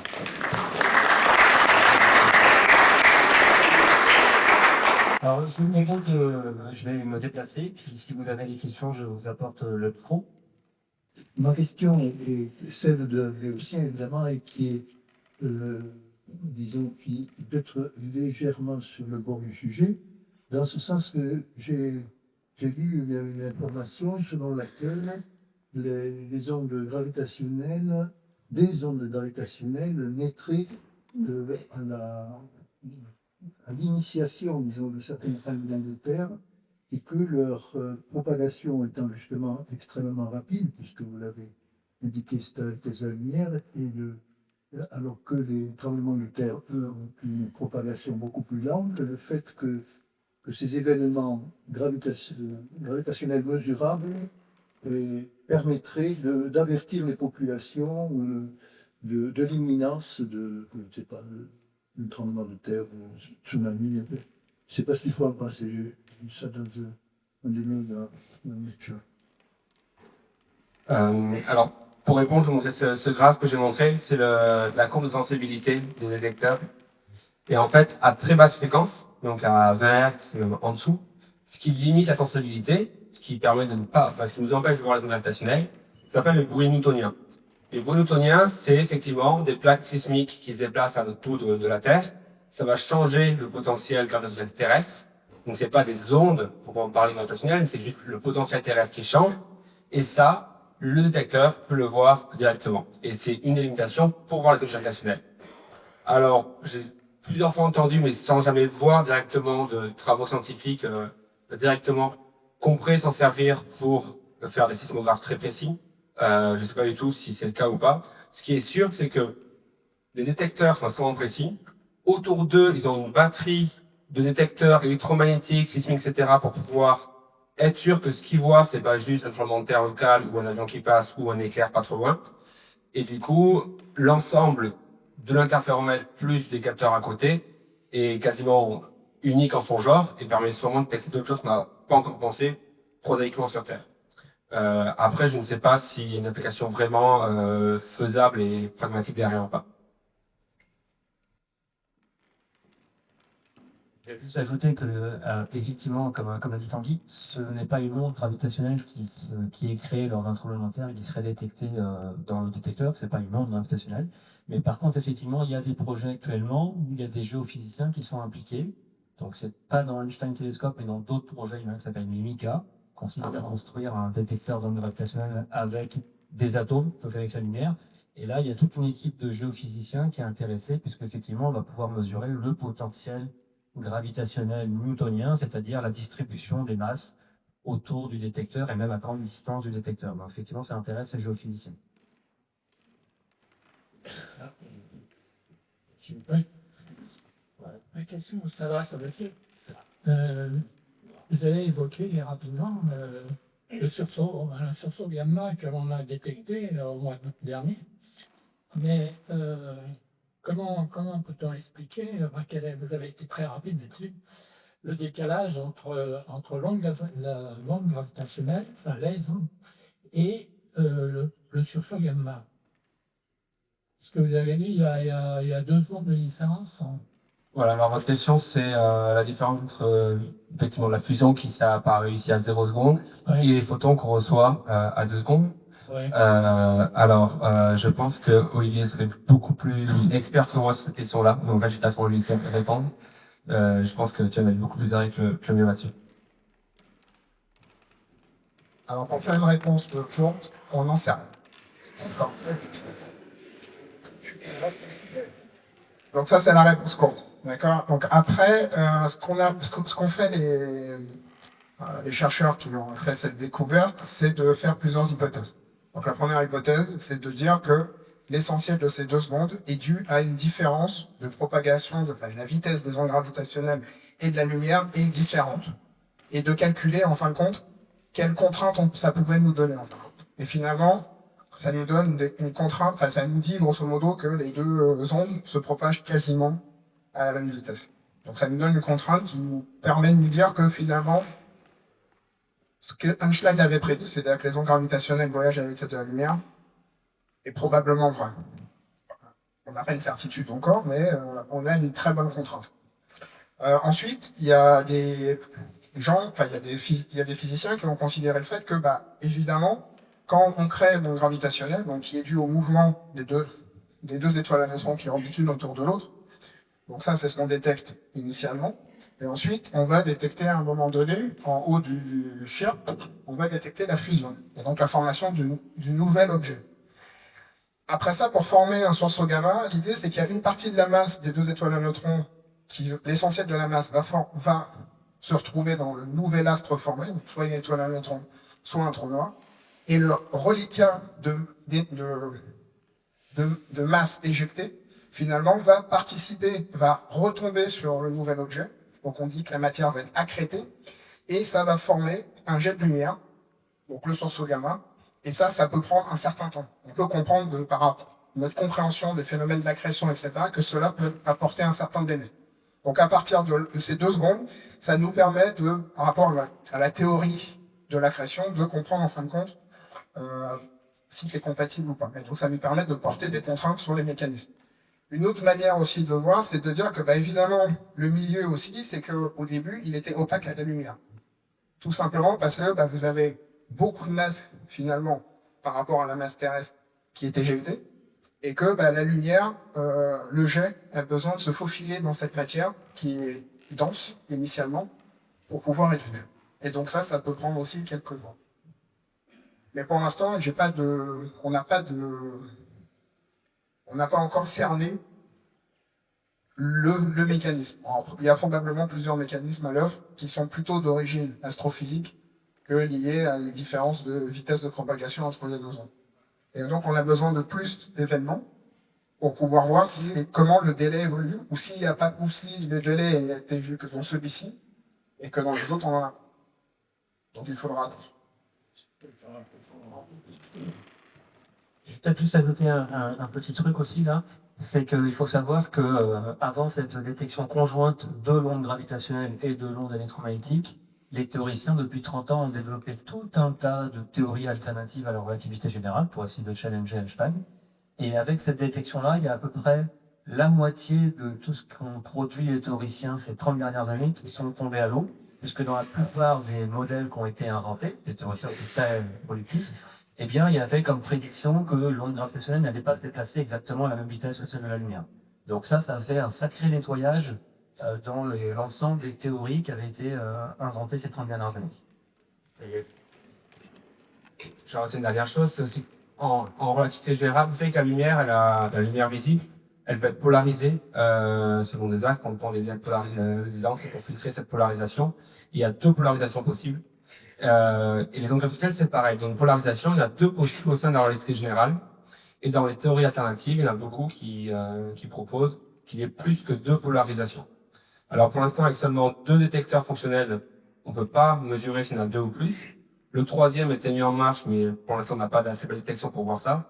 Mais quand on aura 5 détecteurs, on pourra dire qu'il n'y a que deux polarisations. Enfin, si jamais on n'en voit que deux, ça tuera aussi une bonne partie des théories restantes. Et du coup, je suis un grand fan de la relativité générale, donc on a rien pour faire des théories rapidement. J'ai une question par rapport à justement, vous êtes parti de la relativité générale. Moi, j'aimerais amener un peu le débat sans le dévoyer sur l'aspect quantique. Et bon, les ondes, d'accord, particules. Donc, est-ce qu'il existe un graviton? Est-ce qu'il a une masse? Et puisque l'onde se déplace à la vitesse de la lumière, le graviton, s'il a une masse, ça peut poser problème. Et voilà, qu'est-ce qu'il y a par rapport à ça? Donc, je donne un peu de contexte à la question. En physique des particules, en physique quantique, on a ce qu'on appelle une dualité onde-particule. Ça veut dire qu'à chaque onde qu'on connaît, il y a une particule qui est associée. La lumière, c'est une onde, les particules, c'est le photon. En fonction de l'expérience considérée, on verra un brin de lumière comme un brin d'onde, ou comme une particule qu'on appelle un photon. Là, on a des ondes, donc vous avez une question, est-ce que ces ondes sont quantifiables? Est-ce qu'on peut les transformer en particules? Cette particule s'appellerait le graviton. Alors, s'il y a un graviton, la première question, c'est est-ce que cette particule a une masse? Si cette particule a une masse, ça impliquerait que sa propagation ne serait pas la même que la vitesse de la lumière. Donc, on aurait une différence plus grande que ces 2 secondes. Et ça aussi impliquerait que sa propagation dépendrait de sa fréquence. C'est-à-dire que les ondes gravitationnelles à haute fréquence n'iraient pas à la même vitesse que les ondes gravitationnelles à basse fréquence. Et du coup, le signal qu'on verrait serait distordu, serait diffracté, de la même manière que qu'on voit un arc-en-ciel entier parce que l'eau diffracte la lumière et que chaque fréquence est diffractée différemment. Un peu dans cet état d'esprit, on verrait un signal complètement distordu. Et pour l'instant, on n'a pas vu ça. Ça me laisse penser que chaque fréquence d'onde gravitationnelle se propage à la même vitesse. Et du coup, s'il y a une particule derrière, elle n'a pas de masse. Si c'est une particule qui n'a pas de masse, ça met les théoriciens un peu... Enfin, bref, il n'y a pas beaucoup de théories de particules sans masse. Donc, l'autre problème aussi, c'est que si on met une masse au graviton, ça veut dire qu'on quantifie la théorie de la relativité. Quantifier, ça veut dire passer d'une onde à une particule, quelque part. Et ça, on sait très bien le faire sur les ondes électromagnétiques, sur toutes les particules qu'on appelle le système standard qu'on voit au CERN. On n'a pas compris théoriquement comment le faire sans poser aucun problème mathématique en relativité. Voilà. Je sais pas trop mon domaine, j'espère de voir trop de bêtises en disant ça, mais c'est la vision que j'en ai.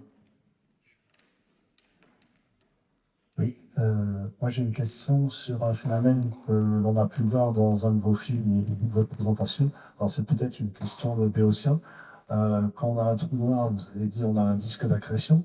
Je crois comprendre que dans ces disques d'accrétion, les températures sont extrêmement élevées et qu'elles finissent par générer un champ magnétique tellement intense qu'il y a 2 jets qui s'échappent, 2 jets de matière. Et ce que je ne sais pas, c'est est-ce que ces jets de matière sont de la matière issue du disque d'accrétion, ou bien est-ce que c'est de la matière qui s'échappe des trous noirs eux-mêmes? Et si c'est le cas, pourquoi, comment est-ce possible? Alors, c'est à ce genre d'image que vous faites référence, j'imagine.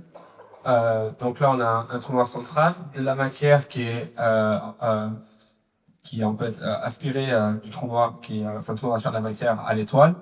La matière tourne sur les accrétions, brille et on voit ces 2 G. Alors, il y a plusieurs théories sur comment sont formés ces G, quels sont les mécanismes en jeu. Les champs magnétiques ont un rôle très important à jouer de façon très probable.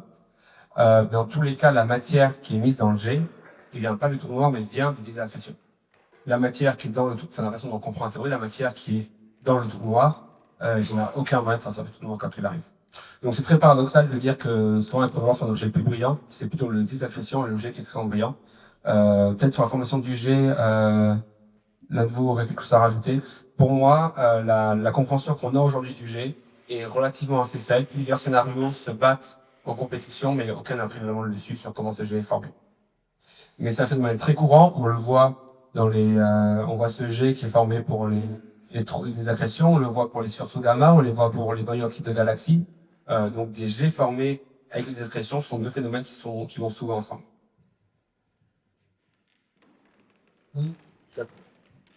Juste apporter un petit élément avant la prochaine question. Ça va peut-être faire le lien entre les 2 questions. Donc, comme a dit Tanguy, effectivement, le trou noir de la relativité générale d'Einstein, à partir du moment où on est rentré dans l'horizon du trou noir, on ne peut pas en sortir, même la lumière. Mais si on commence à rajouter quelques ingrédients de mécanique quantique, c'est ce qu'a fait Hawking.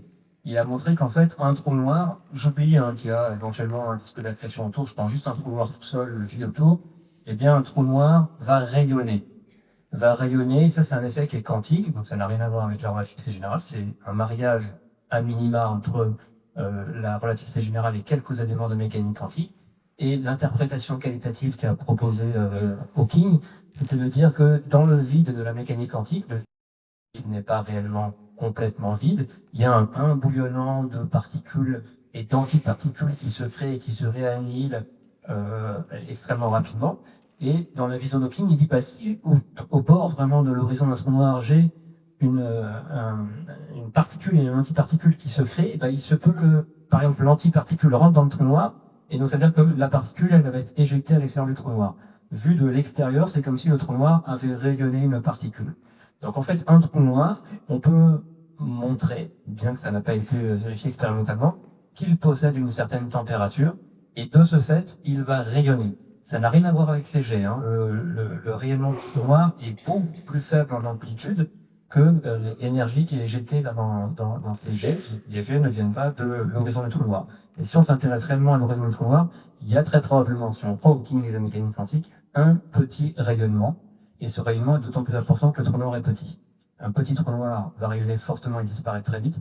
Un gros trou noir va très peu rayonner et mettre très longtemps avant de disparaître. Par exemple, le trou noir, le centre de la galaxie, il va me survivre largement, il sera là beaucoup plus que l'âge de l'univers aujourd'hui.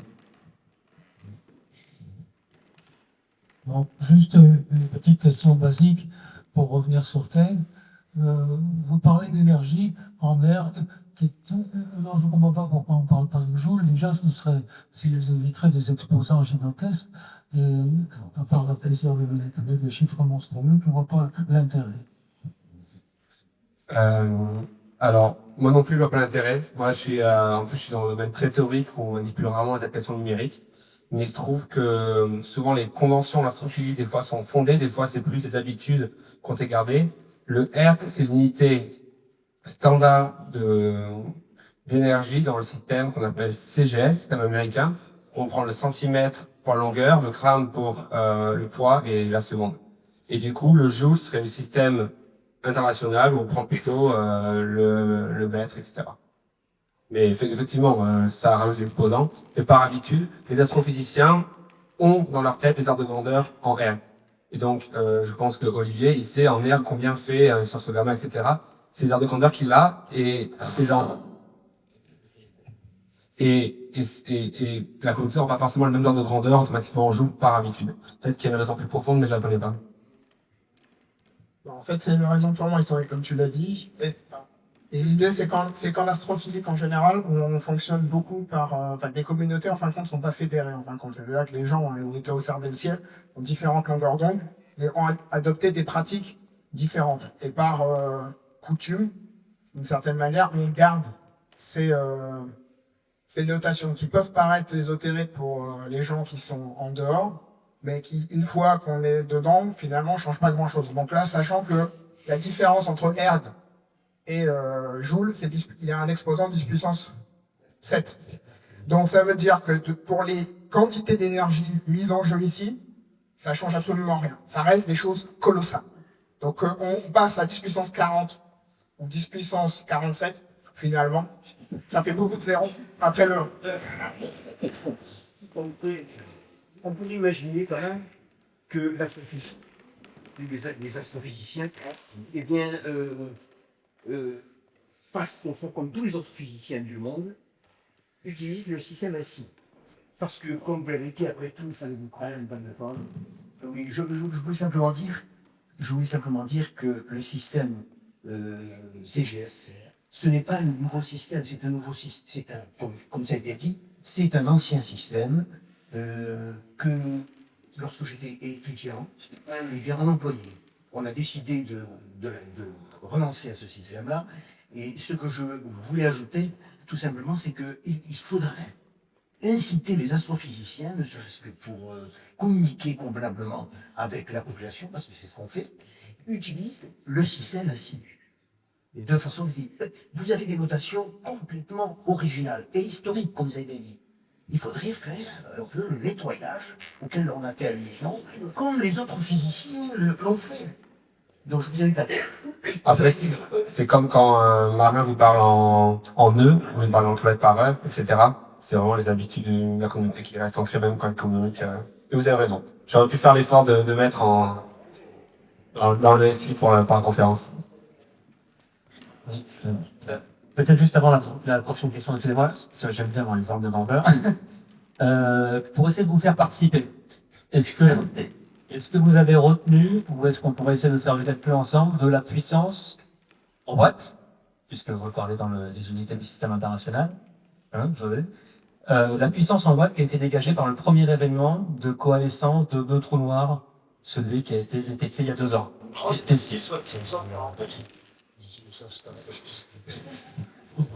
Ça sent celui qui avait déjà la réponse avant. Ouais. Puissance 46, 47. Ouais, alors on est effectivement dans les bons ordres de grandeur. Si on voulait le calculer, on partirait de l'énergie qui a été émise, et cette énergie, si on se rappelle dans les transparents qu'avait présenté Tanguy, c'était 3 fois la masse du Soleil qui avait disparu. Or, masse et énergie, d'après E égale MC2, c'est la même chose, donc il y a 3 fois MC2, c'est la formule qui est écrite ici, qui a disparu en énergie. Donc là, je peux le calculer en joules. La masse du Soleil, alors moi je la connais par cœur, 2 10 puissance 30 kg. La vitesse de la lumière, 3 10 puissance 8, donc là on peut faire le calcul en joules. Et après, si on veut avoir la puissance, la relation qu'il y a entre la puissance et l'énergie, c'est la puissance et l'énergie divisée par le temps. Donc là, je vous demande, à votre avis, qu'est-ce qu'il faut prendre comme temps caractéristique dans cette histoire? Si je voulais passer de l'énergie, je faisais la calculer, 3 MC2 à la puissance. Un quart d'ozone. Voilà, typiquement, on peut prendre effectivement la période de l'onde, et là, si on se rappelle, c'était de l'ordre effectivement inférieur à la seconde. Ce qu'il faut bien s'imaginer, c'est que cette énergie-là a été libérée sur un temps caractéristique qui est plus petit qu'une seconde. Donc c'est vraiment, si on ne le remet pas forcément Tanguy, ça se passe, le signal à la fin de vie, tout ça se passe en 200 millisecondes. Donc cette énergie colossale, 3 fois la masse du Soleil fois c carré, si l'énergie qui est colossale, a été dissipée en 200 millisecondes. Donc on pourrait faire 3 fois MC2 divisé par 0,2. Ça nous donnerait l'énergie, effectivement, c'est de l'ordre de 10 puissance 49. Et on fait des chiffres qui sont absolument gigantesques. Par exemple, une centrale nucléaire, c'est 10 puissance 9. Donc c'est l'équivalent de 10 puissance 40 centrales nucléaires. Donc évidemment, c'est gigantesque. Un soleil, c'est 10 puissance 26 watts. La puissance rayonnée par le soleil. Évidemment, sur Terre, on en capture une toute petite proportion. Donc si j'essaie de voir combien de soleil ça fait, ça fait typiquement, l'énergie qui a été libérée là, c'est typiquement toute l'énergie qui est rayonnée par une galaxie entière, parce qu'une galaxie est plusieurs centaines de milliards d'étoiles, pendant 500 ans. Donc c'est gigantesque, c'est en fait, je pense que tu pourras me le confirmer Olivier, l'événement le plus énergétique, j'enlève le Big Bang, l'événement le plus énergétique jamais mesuré ou jamais observé dans l'univers. Et je crois que tu veux me parler du deuxième événement peut-être le plus énergétique.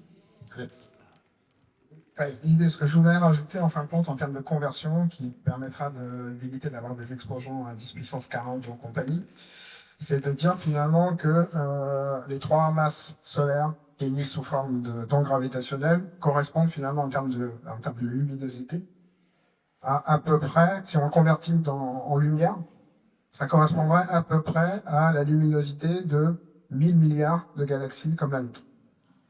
D'accord. Donc ça correspond grosso modo à quasiment toutes les galaxies de l'univers. D'accord. Donc un événement peut rayonner autant que toute la matière de l'univers.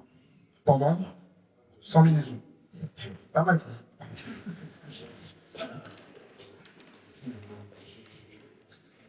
Je voulais poser une question sur les détecteurs. Vous avez dit que l'onde gravitationnelle passe, donc l'espace est comprimé et étiré, le temps aussi est comprimé et étiré, et les deux phénomènes s'additionnent, se soustraient. Quel est le plus important? Alors, c'est toujours pris de tête en relativité générale parce que l'espace et le temps, c'est la même quantité un petit peu, c'est le même objet, c'est la métrique, et du coup, tout est modifié, et c'est des fois difficile de concrètement ce qui se passe et faire avec les mains. Alors, ce qui se passe, c'est que si on fait le calcul proprement, on peut se mettre dans ce qu'on appelle deux référentiels différents, donc deux choix de coordonnées différents. Dans un des choix, il n'y a que l'un des deux qui est modifié par l'autre, et là, on peut faire le raisonnement qu'on a. Donc, c'est une bonne approximation, une bonne vision d'esprit de dire, on imagine que c'est que les distances qui vont être modifiées. Mais en soi, la réalité est toujours plus complexe parce que on a cette métrique, cet objet mathématique avec l'espace et le temps, tout est modifié. Mais on peut toujours se placer dans un phénomène où un seul des deux est modifié. La façon de voir est que, si je reprends mon détecteur, le calcul que je peux faire proprement, c'est je considère que mes miroirs sont ce qu'on appelle en chute libre, c'est-à-dire soumis à aucune force dans mon espace-temps, que je suis dans un espace-temps qui est plat, c'est-à-dire que je néglige la Terre, je calculerai après l'effet de la Terre plus tard, qu'une onde gravitationnelle passe. Quand elle passe, j'envoie un laser qui fait un aller-retour ici et un aller-retour ici, et je regarde lequel des deux revient le premier. Et ça, c'est un truc qui est mesurable sans ambiguïté. Parce qu'en relativité générale, c'est difficile de parler de simultanéité pour les événements qui sont espacés, c'est difficile de parler de distance, etc. Par contre, ce qu'on peut dire précisément, c'est que si mes deux miroirs sont en chute libre, c'est-à-dire qu'il n'y a aucune autre force qui s'applique dessus, j'envoie un laser qui fait un aller-retour. Quand l'onde passe, je vais avoir un qui en avance par rapport à l'autre. Et c'est ça le calcul qu'on fait sur son écran. En pratique, c'est beaucoup plus complexe. Parce que ce qu'on fait, c'est on met un deuxième miroir ici, qui est semi-réfléchissant. Et on forme ce qu'on appelle les cavités de Fabry-Perot. Donc en gros, le laser passe et fait, alors vision classique, fait plein d'allers-retours avant de repartir. C'est comme si on décuplait un peu les bras. En réalité, c'est pas vraiment ça ce qui se passe. Ce qui se passe, c'est qu'on crée une résonance à l'intérieur de la cavité, mais non stationnaire. Et du coup, quand c'est cette résonance qui va changer quand les bras vont changer. Donc, de passer du schéma avec les mains à ce qui se passe vraiment dans le détecteur, il y a plusieurs étapes. Et c'est pas du tout évident, comme je l'ai souligné. C'est pas si simple que ça. Mais l'idée est là. L'idée n'est pas fausse. C'est pas une fausse idée qui cache un gros truc. L'idée est là, c'est juste qu'il y a plus de détails techniques, mais l'idée est là. Alors, la question de monsieur me fait poser une question que j'ai envie de vous poser.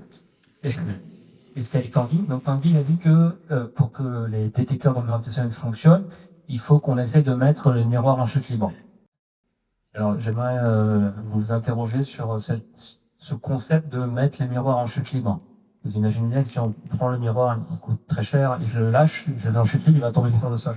Alors qu'est-ce que d'après vous, ça peut vouloir dire dans des détecteurs comme celui-là, Virgo ou Ivo, d'avoir un miroir en chute libre? Comment est-ce qu'on arrive à réaliser expérimentalement un miroir en chute libre? En orbite, l'espace, 0G. Il y a quoi de la grande? J'ai entendu plein de choses. Donc, on est sur Terre, on n'est pas dans l'espace. Hein. Je parle des miroirs qui sont vraiment dans les détecteurs type Ivo et Virgo. Pour effectivement mettre des miroirs dans l'espace, ça c'était le projet LISA. Mais là, dans les détecteurs qui ont détecté les ondes gravitationnelles, tout le monde on a réussi à se débrouiller pour avoir des miroirs en chute libre. Donc, l'avion 0G. Oui, mais il n'est pas dans l'avion. Approcher avec des ressorts.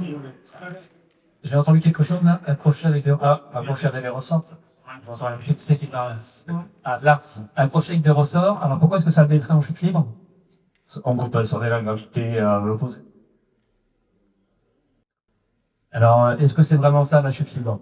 La chute libre, si on accrochait réellement le miroir à un ressort, il serait soumis à la force exercée par le ressort sur le miroir, évidemment également à son poids, mais là il serait vraiment en interaction forte avec le ressort. Ça pas vraiment le chute libre. Ouais.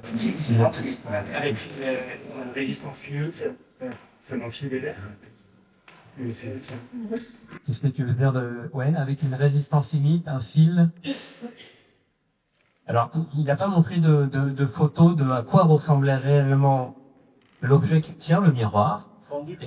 Oui, voilà, j'ai entendu le mot, effectivement, ça c'est le mot magique, c'est comment est-ce qu'on va réaliser une chute libre grâce à un pendule. Alors, comment est-ce que ça fonctionne, ce système?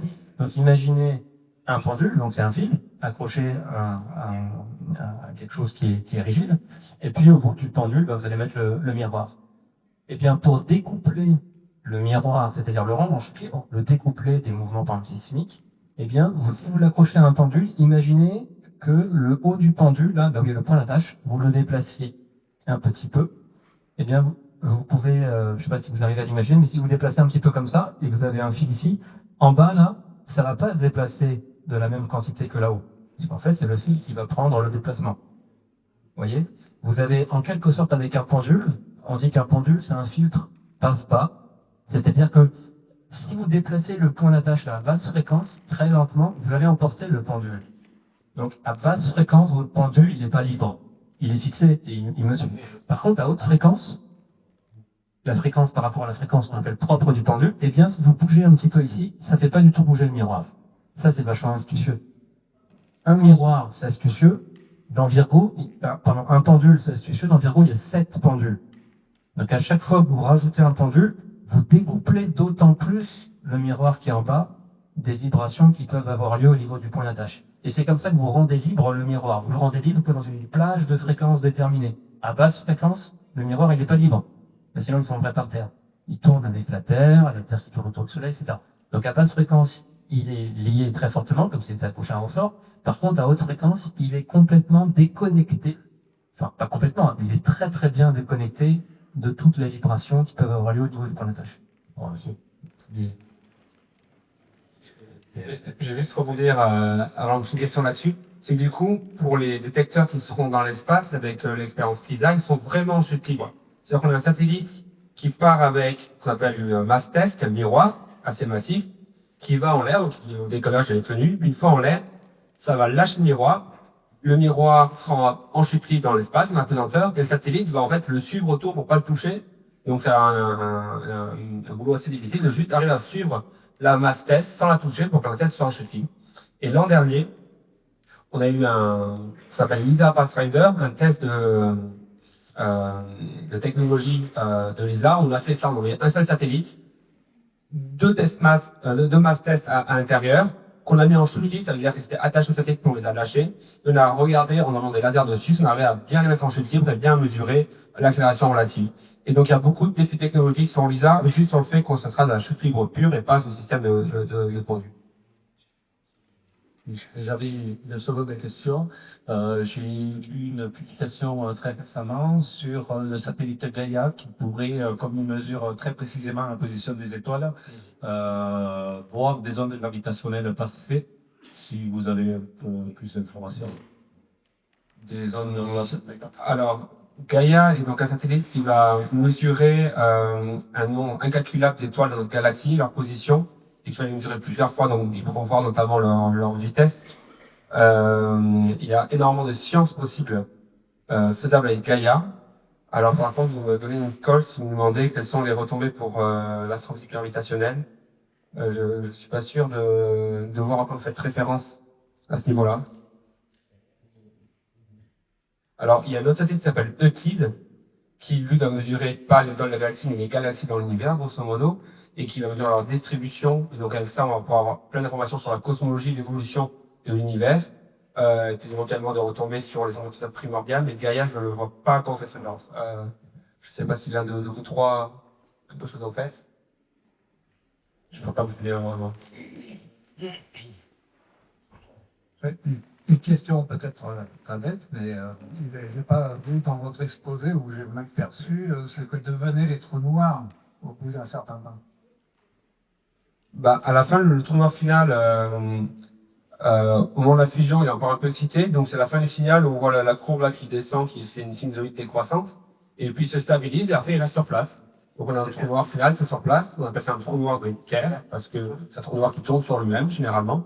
Et, a priori, il s'avit. Donc, il y a théoriquement, cette évaporation de Hawking, mais qui est négligeable pour le trou noir dont on parle. L'effet est négligeable, ça ne va pas affecter, sa masse dans les temps considérés.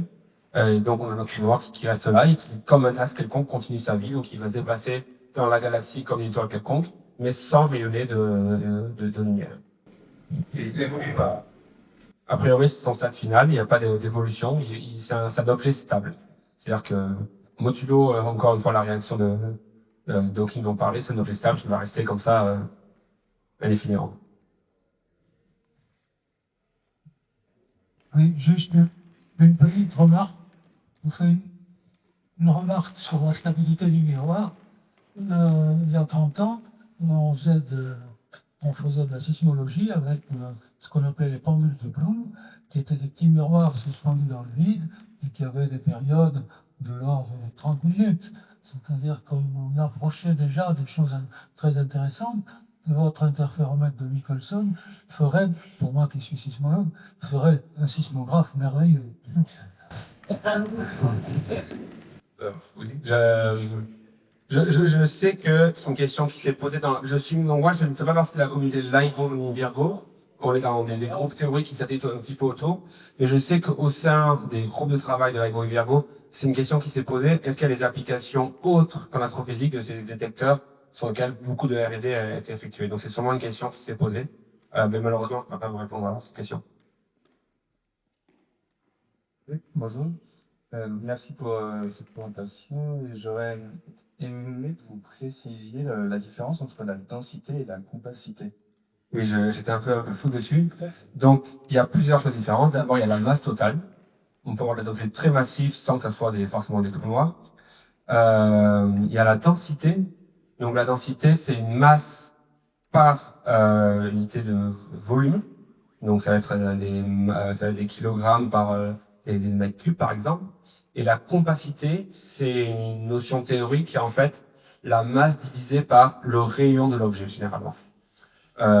Et du coup, la compacité d'un trou noir est de 1,5. Enfin, on a dimension de tout ça. Donc, la quantité, en fait, c'est G, qui est la constante de Newton, fois sa masse, R, sa masse M, pardon, divisé par R, son rayon, fois C carré. Enfin, divisé par C carré, où C, la vitesse de la lumière. Donc, GM sur RC carré, ce qu'on appelle la compacité, généralement. Et c'est un nombre qui est plus petit que 1, plus petit que 1,5. Et plus cette compacité est grande, plus l'objet un système binaire émettra des ondes gravitationnelles. Et donc les objets qui ont les plus grandes capacités, c'est les trous noirs, qui ont une compacité d'1,5. Après, il y a les étoiles à neutrons qui ont des capacités de l'ordre, je pense, jusqu'à 0,1, je pas à ce niveau-là. Et après, on diminue. Mais le Soleil et la Terre ont une capacité beaucoup plus faible. Donc voilà. D'accord, donc au lieu d'être sur un volume, on est sur une distance. Alors, l'idée de la compacité, c'est de comparer finalement l'énergie potentielle gravitationnelle de l'astre à l'énergie de masse de l'astre. Donc l'idée, en faisant ce rapport-là, ça va nous permettre de mesurer l'impact de la courbure de l'espace-temps qu'exerce l'objet. Donc plus cette compacité est élevée, plus la déformation de l'espace-temps va être élevée. Donc, en gros, c'est une manière de mesurer les effets relativistes autour des objets massifs. Et donc on considère qu'un objet est dit compact à partir du moment où ce paramètre de compacité est supérieur à 10 puissance moins 4. Pour le Soleil, par exemple, on est à 10 puissance moins 7 ou quelque chose comme ça, et pour la Terre, on est à 10 puissance moins 12 ou un truc comme ça. Donc un truc vraiment négligeable, où les effets relativistes sont quasiment nuls.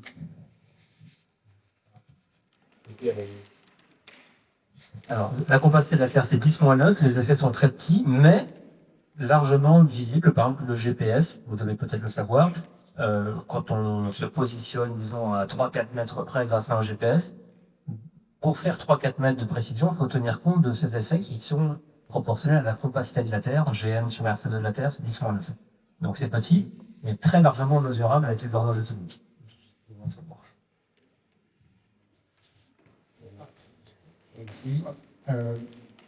Vous avez abordé donc l'avenir des trous noirs chez vous. Vous avez abordé l'avenir des trous noirs. Oui. La question c'était, est-ce qu'un trou noir donc, est condamné à exister toujours? Et est-ce qu'il va toujours consommer la matière qui passe à proximité, ou est-ce qu'il y a un phénomène qui va l'équilibrer à un moment, il va se retrouver dans dans une bulle isolée à force de bouffer la matière qui est autour de lui, ou est-ce qu'à terme, l'univers va devenir un seul énorme trou noir? Est-ce qu'il y a quelque chose qui ferait de ça? Quel est le mécanisme? Alors, vu de l'extérieur, le champ gravitationnel d'un trou noir est le même que une autre masse on va dire ponctuelle, c'est-à-dire n'importe quelle masse qui fait la même masse. Donc si on a un trou noir qui fait 20 masses solaires quelque part, quand on est assez loin de ce trou noir, on ressent la même chose, grosso modo, que une étoile qui ferait 20 fois la masse du Soleil. Et en soi, c'est tout qui existe. Et du coup, un trou noir ne va pas plus nous attirer que n'importe quelle masse de la même masse. Ce qui fait que la matière tombe dans le trou noir, c'est juste que la matière qui est à côté, que ça a tourné, et par les frictions dans la désaccrétion, cette matière va perdre de l'énergie, puis va s'effondrer petit à petit dans le trou noir. Et aux abords du trou noir, si le trou noir est en rotation, notamment, il y a des effets relativistes, mais qui sont négligeables et qu'on est moins. Donc en soi, si le Soleil était remplacé par un trou noir de même masse que le Soleil aujourd'hui, on n'aurait plus de lumière, mais on ne serait pas attiré vers le Soleil, on ne plongerait pas dans notre trajectoire, tout simplement. Et donc, un trou noir quelque part dans la galaxie, à moins qu'il rencontre de la matière, il va plus attirer la matière qu'un astre de même masse. Maintenant, la fusion de trous noirs, comme observé, c'est toujours dans les galaxies lointaines. Qu'est-ce qui se passe si ça se passe dans notre galaxie, ce genre de trous noirs? La question, c'est qu'est-ce qui se passe si ça se passerait dans la galaxie? On aurait donc les mêmes signaux, mais beaucoup plus forts. Ce serait en soi, ce serait vraiment une très grande découverte, très peu de chances que ça arrive. En soi, on aurait le même signal plus fort. Je ne sais même pas si peut-être qu'il y a une saturation des détecteurs pour les trucs très haute amplitude. Je ne sais pas du tout comment ils fonctionnent. Mais rien n'empêche qu'on ait, la statistique à part, rien n'empêche que les trous noirs fusionnent dans une galaxie. Les pulsars dont j'ai montré au début sont tous dans notre galaxie ou dans les nuages autour de notre galaxie. Et la plupart des pulsars, on sait qu'ils vont donc se rapprocher en étant des ondes gravitationnelles et on sait dans combien de temps ils vont fusionner. Alors c'est assez longtemps, ça se compte en millions d'années, mais c'est un temps plus court que l'âge actuel de l'univers, ce qui veut dire que il y a de fortes chances qu'il y ait des systèmes de ce type-là qui soient en fin de vie dans l'univers aujourd'hui, et notamment dans la galaxie. Donc rien n'empêche théoriquement d'avoir ça dans la galaxie, même si c'est peu probable, parce que ça pourra que ça arrive plus dans notre galaxie. Et si c'est le cas, on aurait le signal en beaucoup plus gros. Donc l'idée, c'est que si c'est deux trous noirs, à la rigueur, ça ne changera pas grand-chose pour nous. D'accord? C'est-à-dire qu'il n'y a pas de lumière qui est a priori rayonnée, donc a priori, il n'y a pas de dommage lié à ça. Même si l'énergie, finalement, la luminosité des ondes gravitationnelles est énorme, finalement, le déplacement provoqué par le passage de l'onde, comme vous l'avez vu, est plus petit que la taille d'un proton ou d'un neutron. Donc à la rigueur, on va pas le sentir. Donc ça n'a aucun effet, ça ne aura aucun effet sur la Terre. Par contre, d'un point de vue scientifique, ça serait fantastique, parce que là, à ce moment-là, si les détecteurs ne saturent pas, on aurait un événement où on pourrait tester les théories alternatives de la relativité à fond, quoi. Parce qu'on aura un signal extrêmement fort, extrêmement probant. Par contre, si c'est deux étoiles à neutrons, comme l'événement d'août 2017, alors là, ça dépend. Parce que là, il y a un dégagement d'énergie colossal, notamment dans le domaine des rayonnements gamma, donc des photons très énergétiques. Et l'idée, c'est que si on en avait un dans notre galaxie, et que le jet de lumière était orienté vers la Terre, là, ça pourrait éventuellement poser des problèmes. Notamment par la destruction, finalement, d'une partie de la couche d'ozone dans la partie où le sursaut gamma apparaîtra. Donc, qui dit destruction de la couche d'ozone dit que le Soleil à côté nous grillerait avec les UV. Donc, on pourrait déclencher une mini extinction massive, une mini-extinction qui pourrait être plus ou moins massive en fonction de la proximité du sursaut et de la quantité de rayonnement gamma émise. Donc ça, justement, ce type de... Donc l'idée aussi, c'est qu'il faut bien voir, c'est que ce jet de lumière est extrêmement focalisé. C'est-à-dire que l'angle d'ouverture est de quelques degrés. Donc l'idée, c'est que la plupart du temps, quand vous avez une fusion et vous formez un sursaut gamma, la plupart du temps, le jet de lumière est en dehors de la Terre. Donc à ce moment-là, l'essentiel de l'énergie ne balayera pas la Terre, donc on sera sauvé. Et donc justement, il y a certains astrophysiciens qui ont, et donc aussi de paléontologues qui étudient les extinctions massives, donc on en a eu 5 jusqu'à présent.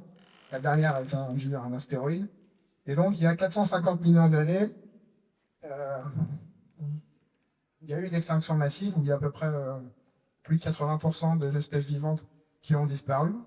Et l'idée, en fin de compte, c'est que on ne peut pas associer, on n'a pas trouvé de cratère d'impact, ce qui est naturel d'une certaine manière, vu l'érosion, etc., et le déplacement des plaques tectoniques et compagnie. Mais en même temps, on n'a pas vu de traces volcaniques reliées à cette époque qui pourrait indiquer une origine, on va dire, proche ou in situ pour ça. Et donc il y a des gens qui ont postulé du fait que ça puisse être un sursaut gamma galactique qui est finalement explosé dans notre banlieue et qui ait fait une remise à zéro de la vie sur Terre. Et pour aller plus loin, Fermi, donc, qui était un scientifique au siècle dernier, avait postulé, en fait, avait fait une conjecture en disant que si on prend en compte le développement technologique, on prend en compte, si on suppose qu'il y a des planètes, en supposant le nombre d'étoiles qu'il y a dans notre galaxie, en prenant en compte, en supposant que toutes ces étoiles ont des planètes, et qu'en faisant un certain nombre d'hypothèses sur le nombre de planètes habitables où la vie peut se développer et peut donner naissance à une intelligence suffisante pour pouvoir faire des déplacements dans l'espace, il avait calculé finalement que techniquement, même avec les moyens de l'époque, c'est-à-dire des années 50, une espèce aurait dû atteindre, on aurait dû être contacté par des extraterrestres, grosso modo. Et l'idée qu'on n'ait jamais été contacté puisse être expliquée simplement par le fait que régulièrement, dans notre galaxie, soit une supernovae, soit des sursauts gamma puissent faire des remises à zéro de la vie localement dans la galaxie, en fonction de là où on est. Donc ça reste une conjecture. Je vais apporter aussi une information sur ce qui se passerait gravitationnellement si vraiment on avait cet événement de fusion de deux trous noirs qui se passait, et je vais même pas le mettre dans la galaxie, je vais le mettre au niveau du Soleil, donc très proche de nous. Et donc quand vous habitez Tanguy, quand vous avez une onde de qui passe, on peut se l'imaginer comme si votre taille était en train de se modifier. Hein, voilà. Il y a un delta L, donc votre taille va périodiquement augmenter.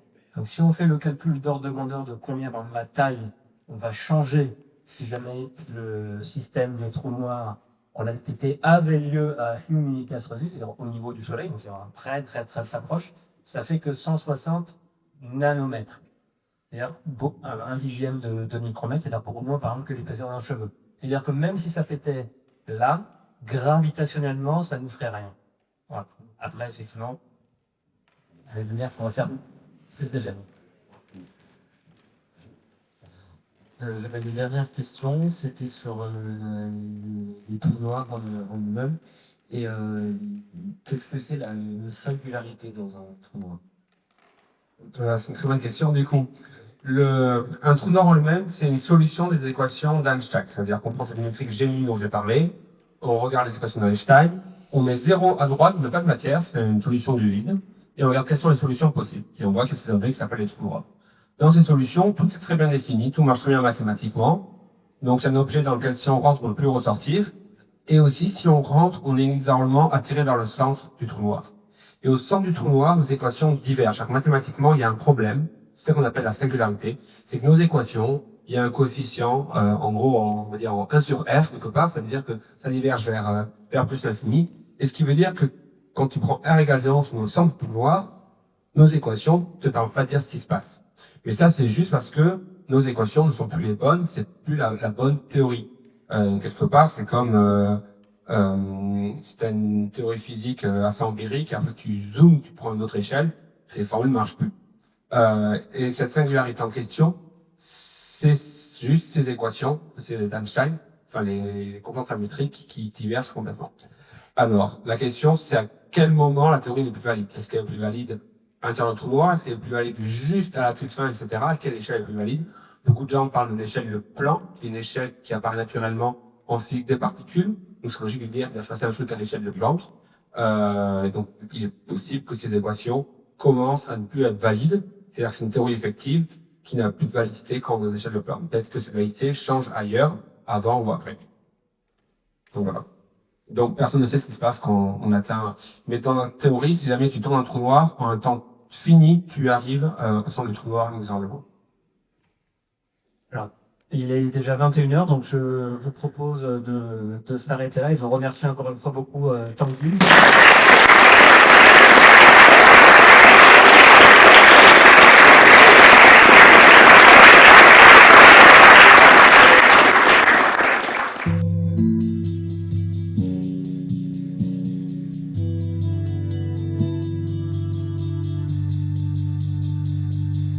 Thank you.